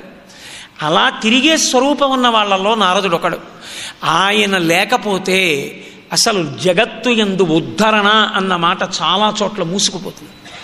అందుకే ప్రారంభకాలమునందే మహానుభావుడు వచ్చాడు. వచ్చి చూసి తండ్రి గారి దగ్గరికి వెళ్ళారు. బ్రహ్మగారు చూసి అన్నారు, ఏమిరా కలియుగ ప్రారంభం, లోకాలు చూసొస్తానన్నావు, భూమండలానికి వెళ్ళావు, ఇంత తొందరగా వచ్చేసావు? నాన్నగారు, ప్రారంభమే ఇంత భయంకరంగా ఉంది, నేను చూడలేకపోయాను. ఏ ప్రమాదం ఏమొచ్చింది అంటే ఆయన అన్నాడు, కమలాక్షు నర్చించజాలక కామించి కమలాక్షులతోడ ప్రొద్దు గరుపువారు రాజీవలోచను పూజింపనొల్లక రాజదైవంబని భ్రమయువారు. శ్రీనాథునెన్నడు సేవింపనొల్లక శ్రీమంతులగుట కాంక్షించువారు. నారాయణుని చేరు దారి ఊహింపక దారుణాఘంబుల తగలువారు. ముక్తి అను పల్కె ఎరుంగక భుక్తి మార్గ సాధనాకైక చిత్తులై సమస్త పాపకర్మలరించువారులై కలియుగమునందు జనులు భ్రష్టులగుట చూచి నేను కుందితిని ఓ అబ్జగర్భ అని చెప్పుకున్నాడు. ఆయన అన్నాడు, నాన్నగారు నాకు చాలా పెద్ద వైక్లభ్యాలు కనపడుతున్నాయండి. మీరు ఈ పద్యం గురించి వినేటప్పుడు ఒక ధర్మ సంబంధమైనటువంటి విషయం గురించి ముందు తెలుసుకోవలసి ఉంటుంది. ఎందుకంటే మెట్ట వేదాంతము అని లోకంలో ఒక మాట ఉంటుంది. మెట్ట వేదాంతము అంటే ఇదిలా ఎందుకు చేయకూడదు అని వాదిస్తుంటాడు. ఇప్పుడు నాతో ఒక ఆయన ఒక ప్రశ్న వేశాడు ఒకప్పుడు. ఈశ్వరుడే కదండి లోకంలో ఈ భోగస్థానాలన్నీ సృష్టించింది, ఏసీ ఎవరు సృష్టించారనవలసి ఉంటుంది. అన్నీ ఈశ్వరుడే తయారు చేస్తే ఏసీని సృష్టించగలిగిన మేధ కూడా ఈశ్వరుడే ఇచ్చాడు. అయినప్పుడు సమస్త భోగస్థానములు ఈశ్వరుడి యొక్క ప్రచోదనం చేత వచ్చినవి. అయినప్పుడు కొన్ని కొన్ని భోగస్థానములను మేము అనుభవించకూడదని, ఇంత పరిమితిలోనే అనుభవించాలని అసలు నియమం ఎందుకు? మళ్ళీ అది పైశాచికత్వం కాదా? అలాగే అనుభవించడం ఏమిటి మమ్మల్ని? అది కలియుగంలో వచ్చిన పెద్ద వైక్లభ్యం. అందుకే నారదుడు అంటాడు, కమలాక్షు నర్చించజాలక కామించి కమలాక్షులతో ప్రొద్దు గడుపువారు. ఈశ్వరుడు భోగస్థానములను ఇచ్చాడు, భోగములను అనుభవించడానికి ఇక్కడ జ్ఞానేంద్రియములను ఉంచాడు. మీరు కొంచెం జాగ్రత్తగా పరిశీలించండి. ఇది పరిశీలించినప్పుడు ఏదో వెంకటేశ్వర వైభవానికి 5 రోజులు ఎందుకంటే 5 నిమిషాలు చాలు చెప్పి వెళ్ళిపోవచ్చు. కానీ అసలు విషయాన్ని పరిశీలించడానికే కొంత గాంభీర్యత అవసరం అవుతుంది. ఈశ్వరుడు బయట భోగస్థానములు పెట్టాడు, జలపాతములు పెట్టాడు, వీణా మొదలైన పరికరములను ఉంచాడు, మృదంగం ఉంచాడు, సంగీతం ఉంచాడు, వాంగ్మయం ఉంచాడు, కావ్యాలు ఉంచాడు, పురాణాలు ఉంచాడు, గ్రంథాలు ఉంచాడు, శంఖ ఉంచాడు, సముద్రం ఉంచాడు, గోవునుంచాడు, దూడనుంచాడు, ఇన్నిటిని సృజించాడు. ఇక్కడ 5 ఇవ్వకపోవడమో ఇచ్చి శక్తి లేకపోవడమో చేశాడు అనుకోండి. ఒకసారి ఊహ చేయండి మీరు. కన్నులు ఇచ్చాడు, చూపు లేదు. ముక్కు ఇచ్చాడు, వాసన లేదు. చెవి ఇచ్చాడు, శబ్దము వినదు. నాలుక ఇచ్చాడు, రుచి చెప్పదు. చర్మమునకు స్పర్శ తెలియదు. ఒక్కసారి ఊహించండి. ఈ 5 తీసేశాడంతే. నేను కళ్ళు తీసేశాడు అలా అనను. కళ్ళుంచాడు, చూపు లేదు. చెవులుంచాడు, వినికిడి లేదు. స్పర్శేంద్రియమైన చర్మమున్నది, స్పర్శ చెప్పదు. ముక్కు వాసన చెప్పదు. నాలుక రుచి చెప్పదు. మీకు భోగం ఎందుకు నాకు చెప్పండి? మీకు భోగం కాదు, అసలు భోగం అన్న మాట మీకు ఇంకేమైనా ఉందా లోకంలో? తర్వాత తీరుబడిగా ఆలోచించండి. జవాబు నేను చెప్తాను, లేదు. అసలు భోగము అన్న మాట లేదు. ఇక భోగము అన్న మాటకు అర్థం ఏమిటో తెలుసా అండి? ఈ 5 అనుభవిస్తే. కళ్ళున్నాయి, జలపాతం చూస్తావు. కళ్ళున్నాయి, పువ్వులు చూస్తావు. కళ్ళున్నాయి, చెట్లు చూస్తావు. కళ్ళున్నాయి, కొడుకుని చూసావు. కళ్ళున్నాయి, కూతుర్ని చూసావు. కళ్ళున్నాయి, భార్యను చూసావు. కళ్ళున్నాయి, సభని చూసావు. కళ్ళు లేవు, ఇవన్నీ ఉన్నాయి. నీకెందుకు? నీకేమైనా భోగమా అది? ఏంటి పోతన గారు పద్యం చేస్తారు భాగవతంలో. బధిరుడు అంటే పుట్టు చెవిటివాడు. అటువంటి ఆయన దగ్గరికి వెళ్ళి శంఖం ఊది ఎలా ఉంది శంఖధ్వని అని అడిగారు అనుకోండి, ఆయన ఏం చెప్తాడు పాపం? లోకంలో వీణ తంత్రిని మీటితే అద్భుతమైన రవం వస్తుంది, నాదం వస్తుంది. వింటాడా? మృదంగం వింటాడా? పాట వింటాడా? ప్రవచనం వింటాడా? చదువుతాడా? ఏం చేస్తాడు? కొడుకు కడుపున పుట్టినవాడు వచ్చి నాన్న అంటే వినలేడు. తనయుల సంభాషణములు జనకులకు కర్ణయుగళి సద్భూషణములు అంటారు పోతన గారు. తండ్రి వేరే ఆభరణం అక్కర్లేదుట. కొడుకు వచ్చి నాన్నగారండి నాన్నగారండి అని వచ్చిరాని మాటలు మాట్లాడితే అవే ఆభరణాలట. అవి వినలేడు. భార్య ప్రియమార కౌగిలించుకుంటే తెలియదు. నాలుక మీద బందరు లడ్డు పెట్టినా ఒకటే, కణికి నిప్పు పెట్టినా ఒకటే, తెలియదు. ఇక భోగం ఏముంది? లేదు. ఈ 5 ఉన్నాయి, బయట అవేం లేవు. భోగం ఉందా? లేదు. ఇప్పుడు ఈశ్వరుడు బయట భోగస్థానములను ఉంచాడు, భోగానుభవమునకు యోగ్యమైన కేంద్రములను శరీరమునందు ఉంచాడు కాదు. అందుకు కదా అనుభవిస్తున్నాం. కన్ను ఇక్కడ పెట్టాడు, జలపాతం బయట పెట్టాడు చూస్తున్నాను. చెవి ఇక్కడ పెట్టాడు, వీణానాదం అక్కడ పెట్టాడు వింటున్నాను. నాలుగు ఇక్కడ పెట్టాడు, లడ్డూ దాని మీద పెట్టాడు తింటున్నాను. చర్మం ఇక్కడ పెట్టాడు, కొడుకు కూతురు భార్య మిత్రులు ముట్టుకుంటే స్పర్శ తెలిసి సంతోషిస్తున్నాను. మల్లెపూలు జాజిపూలు చామంతి పూలు వాసన తగిలి ముక్కుకి రకరకాల వాసనలు తెలిస్తే పొంగిపోతున్నాను. జగత్తుని ఇంద్రియ స్థానములతో అనుభవంగా పొందితే అది భోగం అవుతోంది. ఇప్పుడు ఈశ్వరుడు ఈ రెండిటినే కాదు మూడవ దాన్ని కూడా ఇచ్చాడు, అది వేదం. ఆయన అన్నాడు ఇవన్నీ ఇచ్చాను, ఇవి ఇచ్చాను. ఎందుకు ఇచ్చానో తెలుసా? వీటిని నువ్వు అనుభవించవద్దని నేను ఇవ్వలేదు, అనుభవించమనే ఇచ్చాను. అనుభవించేటప్పుడు నేను ఎలా చెప్పానో అలా అనుభవించు అంతే. మీ అబ్బాయే, మీరు కొన్న పుస్తకాలే, మీరు ఇచ్చిన బ్యాగే, మీరు ఇచ్చిన చిల్లర డబ్బులే, స్కూల్కి వెళ్లకుండా సినిమాకి వెడుతున్నాడు, మీరు కొడతారా కొట్టరా మీ పిల్లాడిని? ఈశ్వరుడిచ్చిన శరీరమే, ఈశ్వరుడిచ్చిన ఇంద్రియాలే, ఈశ్వరుడిచ్చిన భోగాలే. ఆయన ఎలా వద్దని చెప్పాడో అలా వాడుకుంటే ఆయన కొడితే తప్పేమిటి? అక్కడ వచ్చింది వేదం. వేదమునందు ధర్మం వచ్చింది. అందుకే ధర్మము నేను చెప్తే కాదు, ధర్మము మీరు చెప్తే కాదు. ధర్మము ఎవరు చెప్పాలంటే వేదం చెప్పాలి. వేద ప్రోక్తమే ధర్మము, ఎవరు చెప్పినా ధర్మం కాదు, అంతే. అదంతే యథార్థం. కాబట్టి వేద ప్రోక్తమైనటువంటి ధర్మమును అనుసరించి ఎవడు భోగములను అనుభవించాడో వాడు ఈశ్వరుణ్ణి ప్రాసాద బుద్ధితో ఈ లోకాన్ని అనుభవిస్తున్నాడు. అందుకే నివేదన చేసి తింటూ ఉంటారు. నివేదనము అన్న మాటకు అర్థం ఏమిటో తెలుసా అండి? అన్నీ తినేవి అని కాదు దాని ఉద్దేశం. ఎవరో నాకు కొత్త పంచి ఇచ్చారు, అది నేను తిన్నగా కట్టేసుకోను, కాస్త పసుపు తీసి ఇలా అంటిస్తా. ఈశ్వర ఈ పంచె నేను కాదు నేసినవాడిని. పత్తి నువ్వు ఇచ్చావు, దారాలు నువ్వు ఇచ్చావు, నేతగాడికి నెయ్యగలిగిన శక్తి నువ్వు ఇచ్చావు, కొనగలిగిన శక్తి వారికి ఇచ్చావు, నా యందు ప్రేమ వారికి ఇచ్చావు, వారు తెచ్చి నాకు ఇచ్చే అనుగ్రహాన్ని ఇచ్చావు, కట్టుకునే శక్తిని నాకు ఇచ్చావు, కట్టుకుని వెళ్ళి పంచె కట్టుకోవడంలో ఎంత మర్యాద ఉందో తెలుసుకుని పొంగిపోగలిగిన హృదయాన్ని ఇచ్చావు, కాబట్టి పంచె కట్టుకుని వెళ్ళి కూర్చుని ప్రవచనం చేసే శక్తిని ఇచ్చావు. కాబట్టి ఈశ్వర ఇది నీ అనుగ్రహం, ఇది నోటితో అనక్కర్లేదు, పసుపిలా తాకిస్తే చాలు. నివేదన, జీవితమే ఒక పెద్ద నివేదన. అసలు ఈశ్వరుడికి నివేదన చేయకుండా నువ్వు తినవు. ఇప్పుడు ఈశ్వరుడికి ఏది నువ్వు నివేదన చేయడానికి భయపడుతున్నావో అది ఈశ్వరుడు నిన్ను అనుభవించమని చెప్పలేదని గుర్తు కాదు. ఈ భోగం ఇక్కడ వరకు అనుభవించు అంతే. కామము భార్యతో ముడిపడాలంతే, భార్యతో ముడిపడితే అందుకే ధర్మము, ధర్మ అర్థ కామ మోక్ష. మోక్షం వేరు కాదు పురుషార్థం.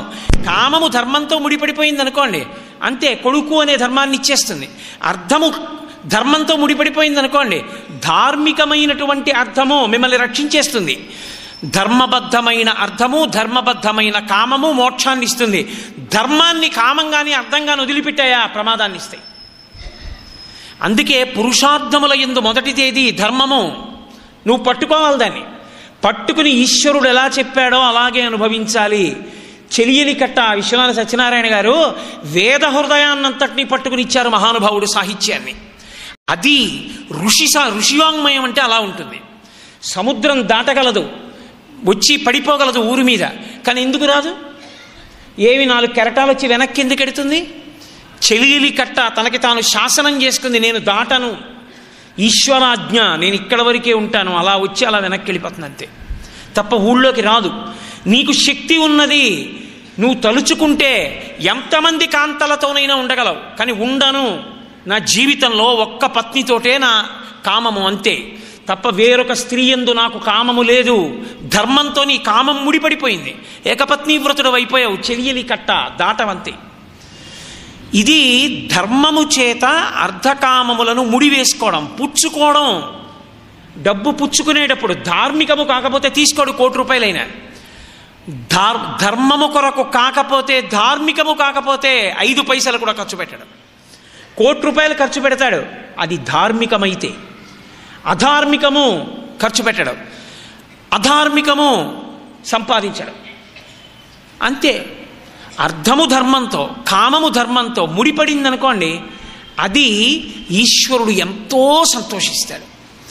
అందుకే ఆయన ఇచ్చింది. పిల్లల విషయంలో తల్లిదండ్రులు ఎలా ఉంటారో లోకం విషయంలో పరమేశ్వరుడు అలాగే ఉంటాడు అని మీరు గమనించవలసి ఉంటుంది. వేదం ఏం చెప్పిందో అలా జీవించిన వాడిని చూసి పరమేశ్వరుడు పొంగిపోతాడు. అలా జీవించడానికి ఇష్టపడకుండా ఇంకొకలా జీవించడానికి ఇష్టపడిన వాడు ఎవరుంటాడో ఈ శరీరం విడిచిపెట్టాలిగా. విడిచిపెట్టేసిన తర్వాత అప్పుడు పాపపుణ్యములు లెక్కలోకి తీసి హీనోపాధులలోకి వెళ్ళిపోతే కోట్ల జన్మలు పడుతుంది మళ్ళీ మనుష్య ఉపాధిలోకి రావడానికి. అందుకే పునర్జన్మ సిద్ధాంతాన్ని సనాతన ధర్మానికి ప్రాణమని అంగీకరిస్తున్నాను అని చెప్పడానికే బొట్టు పెట్టుకుంటాడు. బొట్టు పెట్టుకున్నాడు అంటే గుర్తేమిటంటే నేను సనాతన ధర్మమును అంగీకరించాను, పునర్జన్మ సిద్ధాంతాన్ని అంగీకరించాను అని గుర్తు. కాబట్టి ఇప్పుడు కలియుగమునందున్న లక్షణమేమి? కమలాక్షునర్చించజాలక భగవంతుడు అక్కర్లేదు. దేనికి కావాలి భగవంతుడు? ఇంకా ఇంకా ఇంకా ఇంకా భోగస్థానముల కొరకు కావాలి. దేనికి కావాలి భగవంతుడు? ఇంకా ఇంకా ఇంకా ఇంకా ఐశ్వర్యం కోసం కావాలి. అది ధార్మికంగా సంపాదించడానికి అడుగుతున్నావా, ధార్మికంగా ఖర్చు పెట్టడానికి అడుగుతున్నావా? అది ఆయన దగ్గర అలా అడగకూడదన్న సిగ్గు లజ్జ కూడా లేకుండా అడుగుతాడు. ఏదైనా ఈశ్వరుణ్ణి అడిగేస్తాడు వెళ్ళి. ఇలా కనీసం ఆయన అడగడం, అయ్యా దొంగతనం చేయడానికి ఏ బ్యాంకుకి వెడితే రాత్రిపూట సెక్యూరిటీ తక్కువగా ఉంటుందని పోలీస్ కానిస్టేబుల్ని అడగడం ఎంత అన్యాయమో, పరమేశ్వరుడి దగ్గరికి వెళ్ళి అధార్మికమైన కోరిక కోరడం అంత అన్యాయం. ఇది కమలాక్షున ఏమి నేను చెప్తే మీకు కఠినంగా అనిపించవచ్చు. ఈశ్వరుడి ముందుకి వెళ్ళి నిలబడి చెప్పేటటువంటి కోర్కెలలో ఇవన్నీ లేవా ఇవాళ? లేకపోతే నేను ఎన్నో దేవాలయాలలో చూస్తుంటాను, సంకల్పం నువ్వు కాదు చెప్పవలసింది, ఋషులు చెప్పారు ఏం చెప్పాలో సంకల్పం.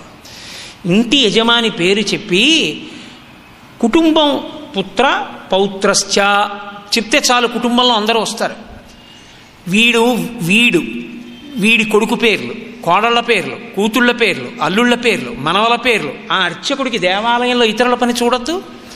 కుక్క పిల్ల పేరు, షాపు పేరు, ఆ తర్వాత అమెరికాలో ఉన్న ఇంకోటి పేరు, ఇన్ని పేర్లు వీడొకడే చదువుతాడు ఇచ్చే 11 రూపాయలకి. ఇక అర్థం ఏముంది? ఆ అడిగే కోరిక ఒక్కటి ధార్మికమై ఉంటుందని మీరు అనుకుంటున్నారా? ఒక్క కోరిక ధార్మికమై ఉండదు. బహుశా అందుకే కలియుగంలో పరాత్పరుడు ఎవరికి కనిపించట్లేదు. కనపడితే అయ్యి బాబోయ్ ఎక్కడో కూర్చుంటేనే ఇలా వచ్చి తినేస్తున్నారే, ఇక నేనే కనపడితే అని హడిలిపోతున్నాడు ఆయన.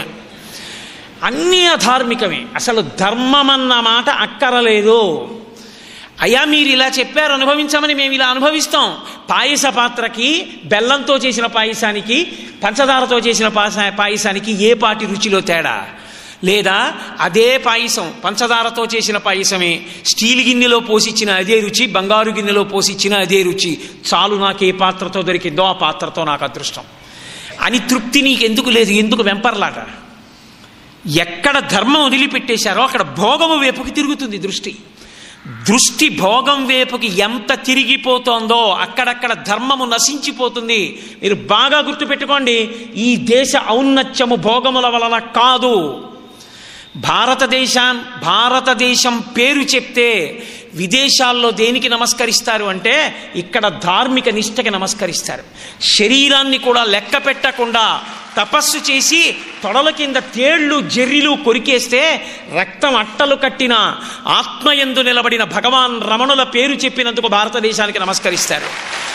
ఒక రామకృష్ణ పరమహంస కంఠంలో రాచపుండు పుడితే కాళికాదేవిని అన్నపు మెతుకు నేను కాదు అందరూ తిన్నది నేను తిన్నది అని ఏ మహానుభావుడు అన్నాడో ఆ రామకృష్ణ పరమహంస వల్ల ఈ దేశానికి నమస్కరిస్తున్నారు. ఒక చంద్రశేఖరేంద్ర సరస్వతి మహాస్వామి 96 సంవత్సరముల వయోవృద్ధుడై కూడా సన్యాస ధర్మాన్ని అతిక్రమించకూడదని కనీసం రిక్షా కూడా ఎక్కకుండా నడిచి వెళ్ళిపోతున్న రిక్షాన్ని ఎడంచేత్తో పట్టుకుని కుడి చేత్తో సత్యదండాన్ని పట్టుకుని పాదుకలు వేసుకుని మద్రాసు పట్టణం పొలిమేరల్లో నడిచి వెడుతుంటే వస్తున్న బస్సుల్లో జనం బస్సుల్లోనే చెప్పులిప్పి కిందకి దిగి రోడ్లకి 2 పక్కల నేల మీద పడి నమస్కరించారు. పరమాచార్య వల్ల ఈ దేశానికి గౌరవం వచ్చింది తప్ప భోగస్థానాల కోసం వెతుక్కుని కోట్లు లక్షలు సంపాదించి ఇవాళ కడితే రేపు పడిపోయేటటువంటి ఆనకట్టలు కట్టిన దౌర్భాగ్యుల వలన ఈ దేశానికి పేరు రాలేదు. ఇంకొకరి వలన కాదు. ఆత్మ కోసం తాపత్రయపడిన మహాపురుషుల వలన ఈ దేశానికి పేరు వచ్చింది. అందుకే భారతదేశం పేరు చెప్తే అంత గొప్ప. పోప్పంతటి వాడు విమానం కిందకి దిగుతూనే ఆఖరి మెట్టి మీద నిలబడి భారతదేశపు మట్టిని తీసి తల మీద చల్లుకుని భగవద్గీత పుట్టిన భూమి, ధర్మక్షేత్రమైన కురుక్షేత్రము వెలిసినటువంటి భూమి, అటువంటి పరమపావనమైన భారత భూమి మీద తిన్నగా కాలు పెట్టకుండా మట్టి చల్లుకు దిగుతున్నాను అనగలిగాడంటే ఈ దేశం యొక్క వైభవం ఇక్కడ ఉన్న సనాతన ధర్మపు జీవనాడిలో ఉంది. అటువంటి చోట ధర్మాన్ని విడిచిపెట్టి మిగిలినవన్నీ పట్టుకోవడం, దానికోసం ఈశ్వరుడి దగ్గరికి వెళ్ళి ఆయన్ని కోరికలు కోరడం ఎంత అసహ్యంగా ఉంటుందో కలియుగ ప్రారంభంలో నారదుడు చూపించాడు.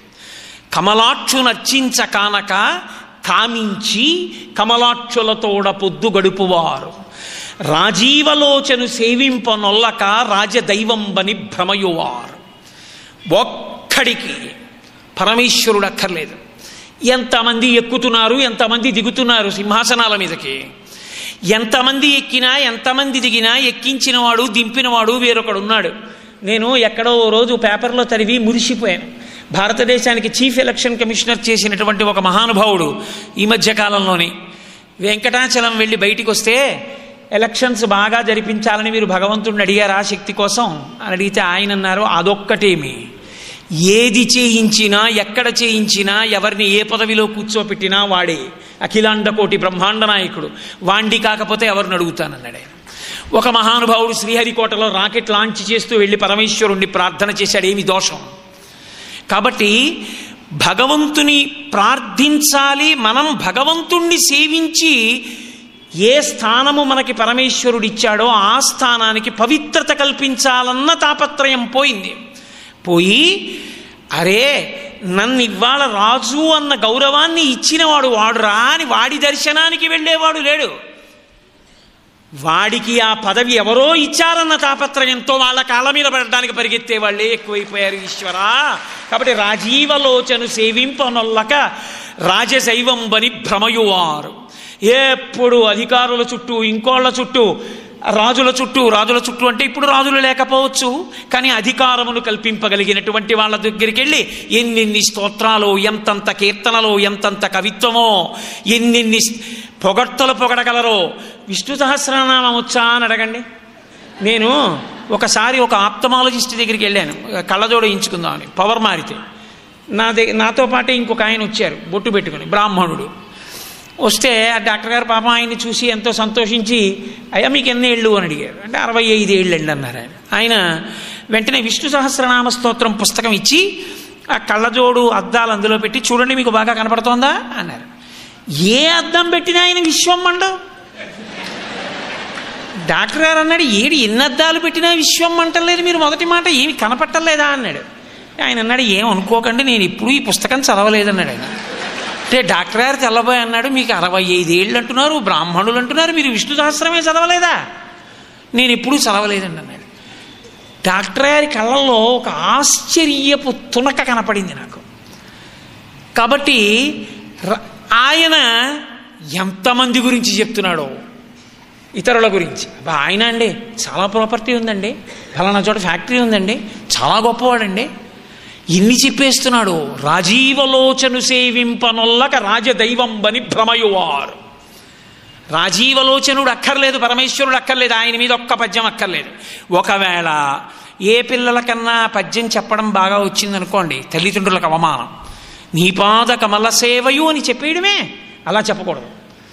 ఇంగ్లీష్ బాగా వచ్చి అస్సలు తెలుగు రాని వాళ్ళల్లో ఉండాలి. ఒక్క తెలుగు పద్యం పిల్లలు చెప్తే ప్రాణాంతకం అయిపోతుంది అంతే తల్లిదండ్రులకి. మనం అలా అనుకుంటున్నాం. కానీ మీతో నేను ఒక యథార్థం మనవి చేస్తాను. నా దగ్గరికి నేను గొప్పగా చెప్తున్నానని మీరు అనుకోకండి. ప్రపంచంలో ఇన్ని దేశాల నుండో వస్తారు నా దగ్గరికి. నేను అబద్ధం చెప్తున్నానంటే రామాచారి గారిని అడగండి. ఎన్ని దేశాల నుంచి వస్తారో. ప్రతిరోజు కనీసం 3-4 దేశాల నుంచి వస్తారు నా దగ్గరికి. నా దగ్గరికి వచ్చినటువంటి వాళ్ళు నేను తెల్లబోతూ ఉంటాను. నేను అనేక పర్యాయాలు అయ్యప్ప స్వామి దేవస్థానంలో పక్కన కూర్చోబెట్టుకుని వాళ్ళతో కీర్తనలు చేయించి రుద్రాధ్యాయం చదివించి చేయించాను కూడా. చూడండి వాళ్ళ వైదిక నిష్టని. వాళ్ళు సౌందర్యలహరి చదువుతారు, ఎంత గొప్పగా చదువుతారు. నేను తెల్లబోయే ఆనందాశ్రువులు నాకు వస్తూ ఉంటాయి. మీరు సౌందర్యలహరి ఫలానా శ్లోకానికి ఇలా చెప్పారని వాళ్ళు చెప్పి మురిసిపోతుంటే నాకు ఎంత పొంగుగా ఉంటుందో. చిన్న చిన్న పిల్లలు, నేను మొన్న హైదరాబాద్లో ప్రసంగం చేస్తుంటే అమెరికా నుంచి వచ్చిన పిల్లలు నన్ను అడిగారు, అయ్యా మేము అందరం అమెరికా నుంచి వచ్చాం, ఒక్కసారి మీ దగ్గర మా పిల్లలందరూ పాటలు పాడతారు. నేను నిజానికి చాలా బడలిపోయి ఉన్నాను, అయినా వాళ్ళ ఉత్సుకత చూసి తప్పకుండా పాడండి అన్న. మీరు నమ్ముతారా, నాతో ఉన్న వాళ్ళు ఎవరైనా సభలో ఉంటే వాళ్ళకి తెలుసు, నేను ఉదయం 9 గంటలకు కూర్చుంటే వాళ్ళు మధ్యాహ్నం 2 గంటల వరకు ఆ పిల్లలు చదివినటువంటి శ్లోకాలు, పాటలు, కొంతమంది పిల్లలు నేను ఎలా చదువుతానో అలా ప్రార్థనా శ్లోకాలు కూడా చదువుతుంటే నేను మురిసిపోయాను నిజంగా. అక్కడున్న వాళ్ళు అంత జిజ్ఞాసతో ఉన్నారు. ఇక్కడున్నవాడికి తెలుగులో పద్యం చెప్పినా, తెలుగులో సరిగ్గా మాట్లాడినా అదేదో పెద్ద అపరాధం అన్న భావన వీడికి. తెలుగు ఇంగ్లీషు భార్య తల్లి లాంటివి, తెలుగు తల్లి లాంటిది, ఇంగ్లీషు భార్య లాంటిది. నువ్వు పెళ్ళైతే భార్య వస్తే తల్లిని వదిలేయక్కర్లేదు, తల్లి ఉంటే పెళ్లి చేసుకోకుండా ఉండిపోక్కర్లేదు. చక్కగా తల్లిని ఏ గౌరవం ఇవ్వాలో ఆ గౌరవం తల్లికి ఇవ్వచ్చు. ఎంత ప్రేమగా చూడాలో అంత ప్రేమగా భార్యని చూడొచ్చు. ఆఫీస్లో అనర్గళంగా ఇంగ్లీష్ మాట్లాడు, సెమినార్లో ఇంగ్లీష్లో ప్రసంగించు, ఒక నోటింగ్ రాస్తే ఇంగ్లీష్లో రాయి. చక్కగా బయటికి వస్తే భోజనాల దగ్గర మీ పిల్లలతో కూర్చుంటే పోతన గారి పద్యాల్లో 2 పద్యాలు చదువు, ధూర్జటి కాళహస్తీశ్వర శతకంలోంచి 4 పద్యాలు చదువు. నీ కొడుకుని చేయి పట్టుకుని తీసుకెళ్ళి గ్రంథశాలకి తీసుకెళ్ళినప్పుడు, రేయ్ కాళహస్తీశ్వర శతకంలో ఈ పద్యం చదవరా, పాలున్ బువ్వయు పెట్టెదన్ కుడువరా పాపన్న రాయన్న లెమ్మన్న చూడరా పద్యం అని నువ్వు చదువు, నీ కొడుకుతో చదివించు. నీ తల్లి నీ భార్య ఒక్క ఇంట్లో ఉంటూ ఎంత సంతోషంగా ఉంటున్నారో నీలో ఇంగ్లీషు తెలుగు అలా ఇవ్వడగలవు. భార్య ఉంటే తల్లి ఉండక్కర్లేదనకు, తల్లి ఉంటే భార్య ఉండక్కర్లేదనకు, ఇంగ్లీషు తెలుగు కలిపి ఉండలేవని అనకు. అది పెద్ద దోషం. ఎక్కడొచ్చిందంటే తెలుగు మాట్లాడడం పొరపాటు అనుకోవడంలో పెద్ద పొరపాటు వస్తుంది. కాబట్టి రాజీవలోచను సేవింపనొల్లక రాజదైవం బని భ్రమయువారు, శ్రీనాథు నేనాడు సేవింపనొల్లక శ్రీమంతులగుట కాంక్షించువారు. వాడికి ఒక్కనాడు శ్రీనాథుణ్ణి సేవిద్దామన్న ఉద్దేశ్యం లేదు. మీరు చూడండి, ఎవరి నోట చూడండి లక్ష్మీ పూజ చేస్తున్నామండి అంటారు. ఏం చేస్తున్నారండి అనుకోండి, సామూహిక లక్ష్మీ పూజలండి అంటారు. లక్ష్మీ పూజకి నాకు కుదరదులేండి అని ఎవరు అనరు. లక్ష్మీనారాయణార్చన చేస్తున్నామండి అని నాకు ఎవడూ కనపడ్డాడు. ఆయన ప్రారంధం ఏమిటో తెలియదు, ఆయన ఎందుకు, ఆవిడ చాలు మనకి. కానీ యథార్థానికి నాకు రాముడు అక్కర్లేదు, సీతమ్మే కావాలన్న రావణాసురుడికి ఉన్న 10 తలకాయలు కూడా తెగిపోయాయి. నాకు సీతమ్మ వద్దు, రాముడే కావాలన్న శూర్పణఖకి ముక్కు చెవులు తెగిపోయాయి. సీతారాములు కలిసి నాకు కావాలన్న హనుమ భవిష్యత్ బ్రహ్మ అయ్యారు. ఇది తెలుసుకుంటే ఒక్క లక్ష్మీ పూజ కోసం వెంపర్లాడకు, లక్ష్మీనారాయణార్చన చేయడానికి ప్రయత్నించు. ఒక్క తులసిదళం వేయలేవు గోవిందా అని. ఆవిడేమో మా ఆయన పేరు చెప్తేనే నేను వస్తానయ్యా, లేకపోతే నేను రాను, నా పేరు నిత్యానపాయనీం, ఆయన్ని వదిలి నేను ఉండలేను అంటే నువ్వు ఆవిడికి పూజ చేసి వదిలేస్తావా? ఎంత అమర్యాద అది. కాబట్టి శ్రీనాథు నేనాడు సేవింపనొల్లక శ్రీమంతులగుట కాంక్షించువారు, నారాయణుని చేరు దారిను హింపక దారుణాఘంబుల తగలువారు. అరే ఈ మనుష్య జన్మ మళ్ళీ రమ్మంటే వచ్చేది కాదురా, అపురూపమైన జన్మ. 84 లక్షల జీవరాశులలో భగవన్నామము చెప్పగలిగిన ఏకైక ప్రాణి మనుష్య ప్రాణి ఒక్కటే. శ్రీరామ శ్రీరామ శ్రీరామ అని ఇది అనగలదు. ఏది ఇంకొక ప్రాణితో చెప్పించండి, శ్రీరామ అనవే అనండి, అది అనలేదు. భగవన్నామం ఒక్కటి చెప్పి తరించిపోగలిగిన అదృష్టం ఈ ఒక్క శరీరానికే ఉంది. అందుకే ఇంకొకటి అడగలేదు అసలు పెద్దలు. అయ్యా నేను బతికున్నంత కాలం నా నోట భగవన్నామం చెప్పించవయా చాలన్నారు. హరునకు అవిభీషణునకు అద్రిజకున్ తిరుమంత్రరాజమై కరికి నహల్యకున్ ద్రుపదకంజకునత్తి హరించు చుట్టమై బరగన ఎట్టిన నీ పతితపావన నామము నాదు జిహ్వపై నిరంతరము నటింపచేయుమి కదాచరది కరుణాపయోనిధి అంటాడు గోపరాజు గారు. పవి పుష్పంబగు అగ్ని మంచగు ఆకూపారం భూమిస్థలంబగు శత్రుండతిమిత్రుడవు విషము దివ్యాహారమౌనెన్నగా అవనీమండలి లోపలం శివ శివేచ్ఛాభాషణోల్లాసకిన్ శివ నీ నామము సర్వవస్యకరమౌ శ్రీకాళహస్తీశ్వర అంటాడు దూర్జటి. బ్రతికి ఉన్నన్నాళ్ళు నీ భజన తప్పను కాని మరణకాలమునందు మరతునేమో ఆ వేళ యమదూతల అగ్రహంబున వచ్చి ప్రాణముల్ పెకలించి పట్టునప్పుడు కపవాత పైత్యముల్ కప్పగా శ్రమచేత కంపముద్దవ మంది కష్టపడుచు నారాయణాయంచు నా జిహ్వతో నిన్ను పిలుతునో శ్రమచేత పిలువలేను నాటికిపుడి నీ నామస్మరణ చేతు చెవినిడవయ్యభూషణ వికాస శ్రీధర్మపుర నివాస దుష్ట సంహార నరసింహ దురిత దూర అంటాడు నృసింహ శతకకర్త. అందరూ భగవన్నామం చెప్పించమని వేడుకున్నవారే. మనుష్య శరీరం వచ్చినది భగవన్నామం చెప్పుకొని తరించిపోమ్మని. అందుకు కదూ గాడి తప్పిన లోకాన్ని దిద్దడానికి మహానుభావులు పరమాచార్య స్వామి వారు మీకు అరటిపళ్ళు ఇస్తాం, యాపిల్ పళ్ళు ఇస్తాం, బట్టలు ఇస్తాం, డబ్బులు ఇస్తాం, అవి ఇస్తాం, ఇవి ఇస్తామంటే మీరు నాకు అవేమీ ఇవ్వద్దు. మీరు బ్రతికున్నంత కాలం మీ జీవితంలో ప్రతిరోజు ఒక 5 నిమిషాల సమయాన్ని నాకు ధారపోస్తారా అని అడిగారు. ధారపోస్తామన్నారు. అయితే ఆ సమయం నాది. ఆ 5 నిమిషాలు మీరు భగవన్నామం చెప్పండి అన్నారు. భగవన్నామము మనిషిని ఉద్ధరిస్తుంది. నామము నామిని తెస్తుంది. కలియుగంలో నామం అంత గొప్పది. కాబట్టి అసలు భగవన్నామాన్ని చెప్పి తరించిపోగలిగిన గొప్ప శరీరం మనకిచ్చాడు రా ఈశ్వరుడు. దీంతో కనీసం ఒక్క 3 మాటలు భగవన్నామం చెప్దామన్న తాపత్రయం కూడా లేకుండా బిడ్డ పేరు పెట్టి పిలిచిననైనా, యాహ్యాళినైనా, కలహముననైనా బిడ్డకి భగవంతుడి పేరు పెట్టుకుని పిలుచుకున్నా ఆయన భగవంతుడిని పిలిచాడు అని వేస్తాడు. అజామీలోపాఖ్యానంలో పోతన గారు అంటారు. అలా ఎక్కడ పుణ్యం వచ్చేస్తుందోనని మనం ఇవాళ పిల్లలకి పెట్టే పేర్లు కూడా అంతకన్నా అనవసరం. కాబట్టి భగవన్నామము చెప్పగలిగిన ఇంత ఉత్కృష్టమైన జన్మని పొంది కూడా భగవన్నామం చెప్పుకోవడానికి వీలు లేనటువంటి స్థితిలో కాలం వెళ్ళిపోతోంది. కాబట్టి నారాయణుని చేరు దారి నూహింపక దారుణాఘంబుల తగలుహారు. ముక్తి అను పల్కు ఎరుంగక భుక్తి మార్గ సాధనాకైక చిత్తులై. అసలు ముక్తి అన్న మాట ఈ శరీరంతో భగవంతుణ్ణి చేరుకోవచ్చు అన్న ఒక్క దారి తప్ప అన్నీ పట్టుకుని ఎంత కూడపెట్టనివ్వండి భోగం భోగం భోగం భోగం. వేదాంతంలో ఒక మాట చెప్తారు, ఐశ్వర్యం ఎంత ఉండాలి అంటే కాలి చెప్పంతా అంది శాస్త్రం. నీ దగ్గర చాలా డబ్బు ఉందని నీ కాలి ఆది కన్నా పెద్ద చెప్పు కొనుక్కోవు. ఓ 10 రూపాయలు తక్కువ ఉన్నాయి ఇవాళ పోన్లే సరిపెట్టుకుందామని కాస్త తక్కువ ఆదిలో ఉన్నటువంటి చెప్పు కొనుక్కోవు. సరిపోయే చెప్పు కదా కొనుక్కుంటావు. ఐశ్వర్యము కూడా అంతే. నీకు అన్నవస్త్రములకు లోటు లేకుండా నీ జీవితం వెళ్ళిపోవడానికి కావలసినంత ఐశ్వర్యాన్ని సంపాదించుకుని జీవితాన్ని గడుపుకున్న వాడెవరో ధన్యుడు. ఆర్తితో డబ్బు కోసం తాపత్రయపడిన వాడికి డబ్బు మిగులుతుందేమో కానీ వెళ్ళిపోయిన కాలం ఎక్కడి నుంచి వస్తుంది? ఆయుర్నశ్యతి పశ్యతాం ప్రతిదినం జాతిక్షయం యవ్వనం ప్రత్యాయం తిగతాహ పునర్న దివసాహ కాలో జగద్భక్షక అంటారు శంకర భగవత్పాదులు. తినేసింది పరమేశ్వరుడు కాలస్వరూపంలో తినేశాడు కాలాన్నంతటిని. అయిపోయింది ఆయుర్దాయం. ఇప్పుడు ఏం చేస్తావు? చేయడానికేం లేదు. వదిలిపెట్టి వెళ్ళిపోయిన ఐశ్వర్యాన్ని పిల్లలు పనిచేసుకుంటారు. చేసిన పాపం ఎక్కడికి వెళ్ళిపోతుంది? ఎవరొస్తారు వెనకాతల?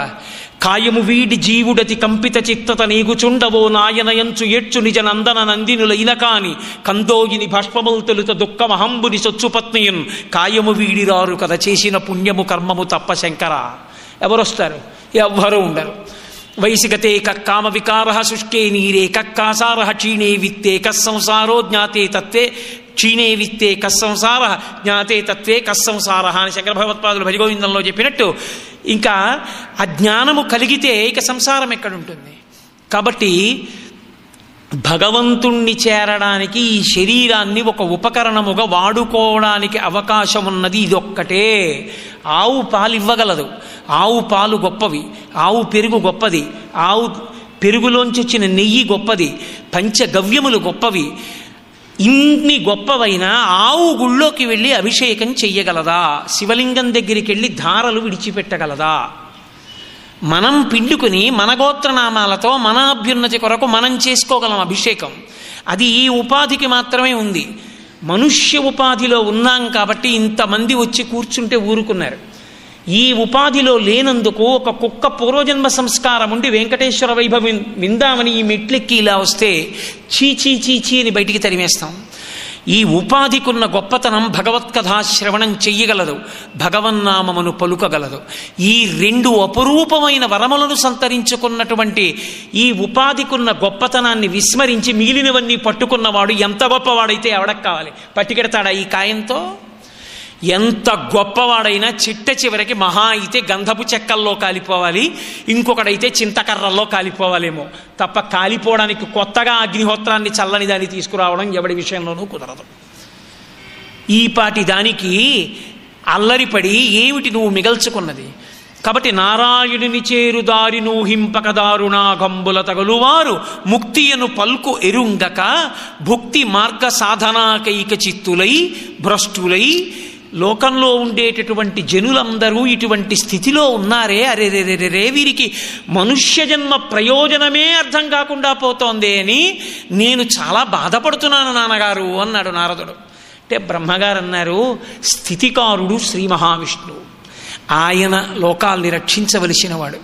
కాబట్టి ఇప్పుడెవరికి భగవంతుడు ప్రారంభంలోనే అక్కర్లేదు. భగవంతుడు ప్రారంభంలోనే అక్కర్లేదంటే 7 కొండల మీదకి వెడుతున్న వాళ్ళందరూ మరి ఎందుకు ఎడుతున్నారండి అని మీరు నన్ను ప్రశ్న ఇచ్చు. అది ఎందుకు ఎడుతున్నారో ఆయనే చెప్పాడు వెంకటేశ్వర స్వామి. నేను మీకు అది చూపిస్తాను, ఆ ఘట్టం చెప్పి ఇవాళ నా ఉపన్యాసాన్ని పూర్తి చేస్తాను. కాబట్టి భగవంతుడు ఇప్పుడు కారుణ్యము చేత కదలాలంతే. రాక్షస సంహారం చేద్దామంటే త్రేతాయుగంలో రాక్షసుల ఉపాధి వేరు, తెలుస్తారు వీళ్ళు రాక్షసులని. ద్వాపర యుగంలో వేరు, తెలుస్తారు రాక్షసులని. కలియుగం దగ్గరికి వచ్చేటప్పటికున్న పెద్ద ఇబ్బంది ఏమిటో తెలుసా అండి? రాక్షసుడు వేరుగా ఉపాధితో ఉండడు, మనుష్య శరీరమునందు ప్రవేశించి మనసులో ఉంటాడు. అది కలిపురుషుడికి వరం.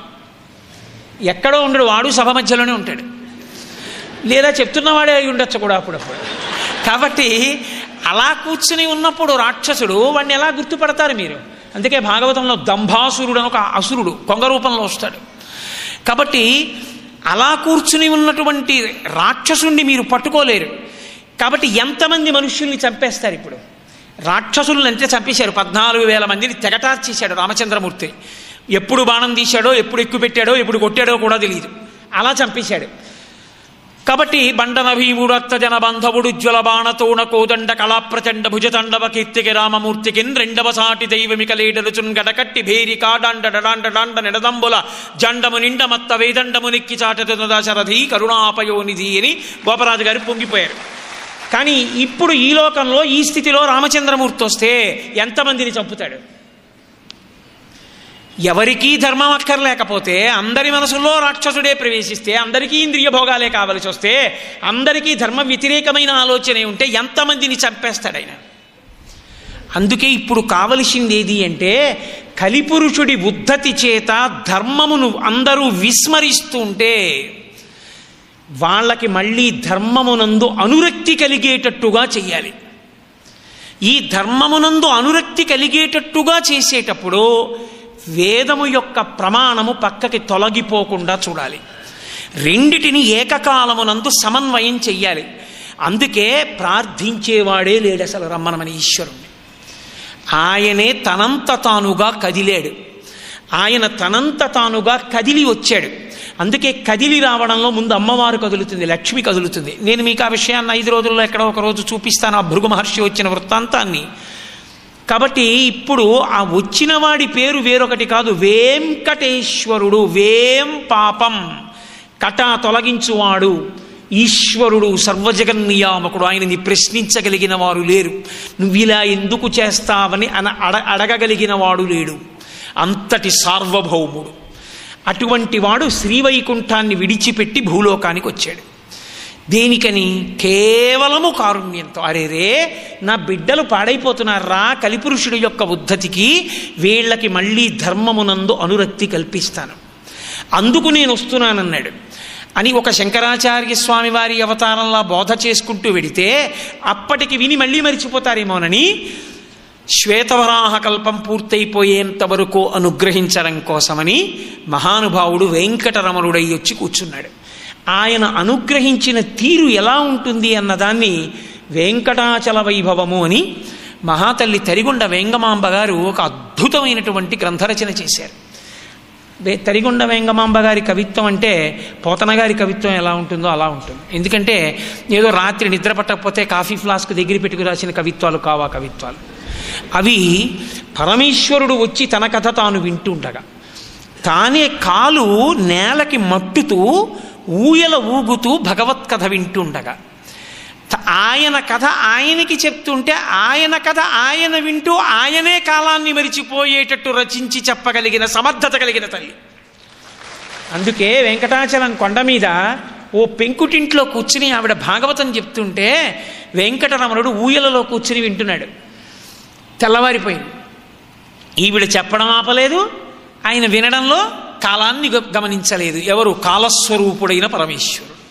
అందుకే లోకంలో ఒక మాట చెప్తారు, భగవంతుడు బాగుంటాడా భగవత్ కథ బాగుంటుందా అంటే, మంచి బిగి మీద భగవత్ కథ జరుగుతుండగా అకస్మాత్తుగా మీ పక్క కుర్చీలోకి వెంకటేశ్వరుడు వచ్చి కూర్చుని నా గురించే చెప్తున్నాడు అన్నాడు అనుకోండి. చెప్తే చెప్పాడు కనుక చెప్పాగు అది అన్నీ అనేటట్టుగా చెప్పబడిన కథ ఏదో అది భగవత్ కథ. కాబట్టి భగవత్ కథకున్న శక్తి భగవంతునికి ఉండదు. నిజానికి అంత అందంగా ఉంటుంది భగవత్ కథ. అందుకే ఆయన కథకి ఆయనే వశుడు అయ్యాడు. ఎంతో అనురక్తితో వింటున్నాడు. తెల్లవారుజామున 3 గంటల వేళ అయిపోయింది. కౌసల్యా సుప్రజారామ పూర్వా సంధ్యా ప్రవర్తతే. సుప్రభాతం మొదలెట్టారు.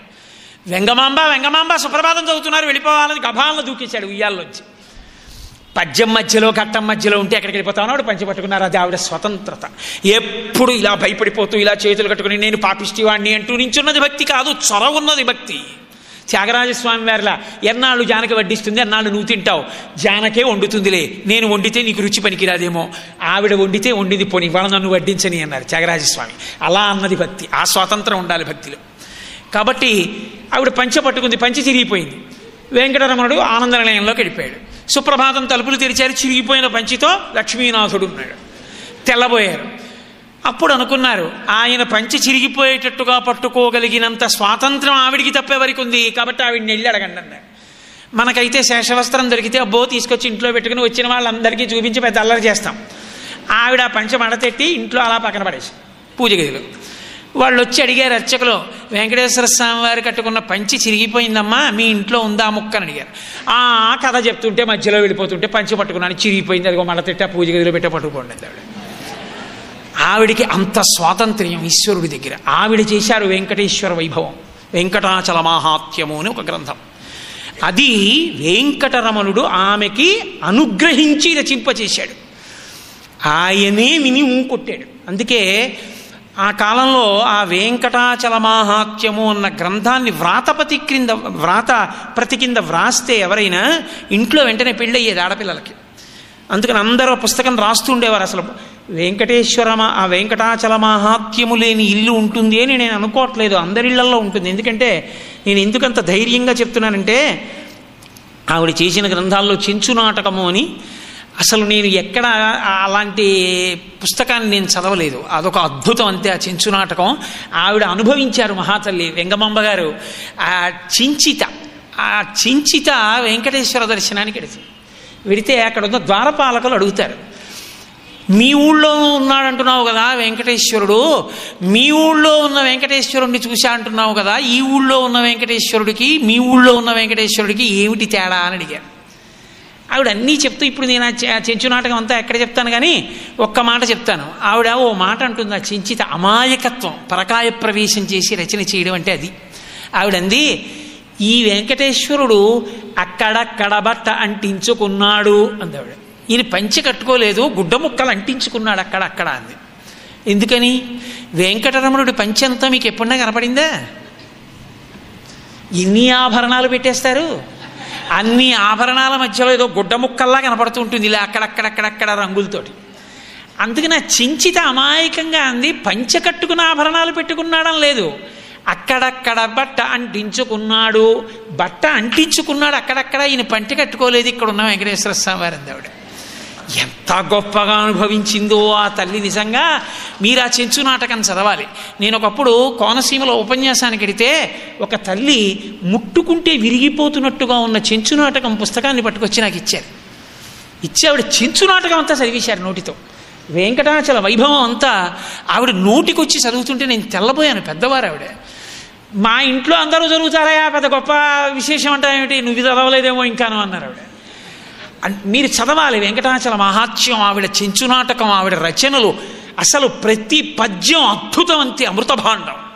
వెంకటేశ్వర అనుగ్రహంతో వచ్చిన పద్యం.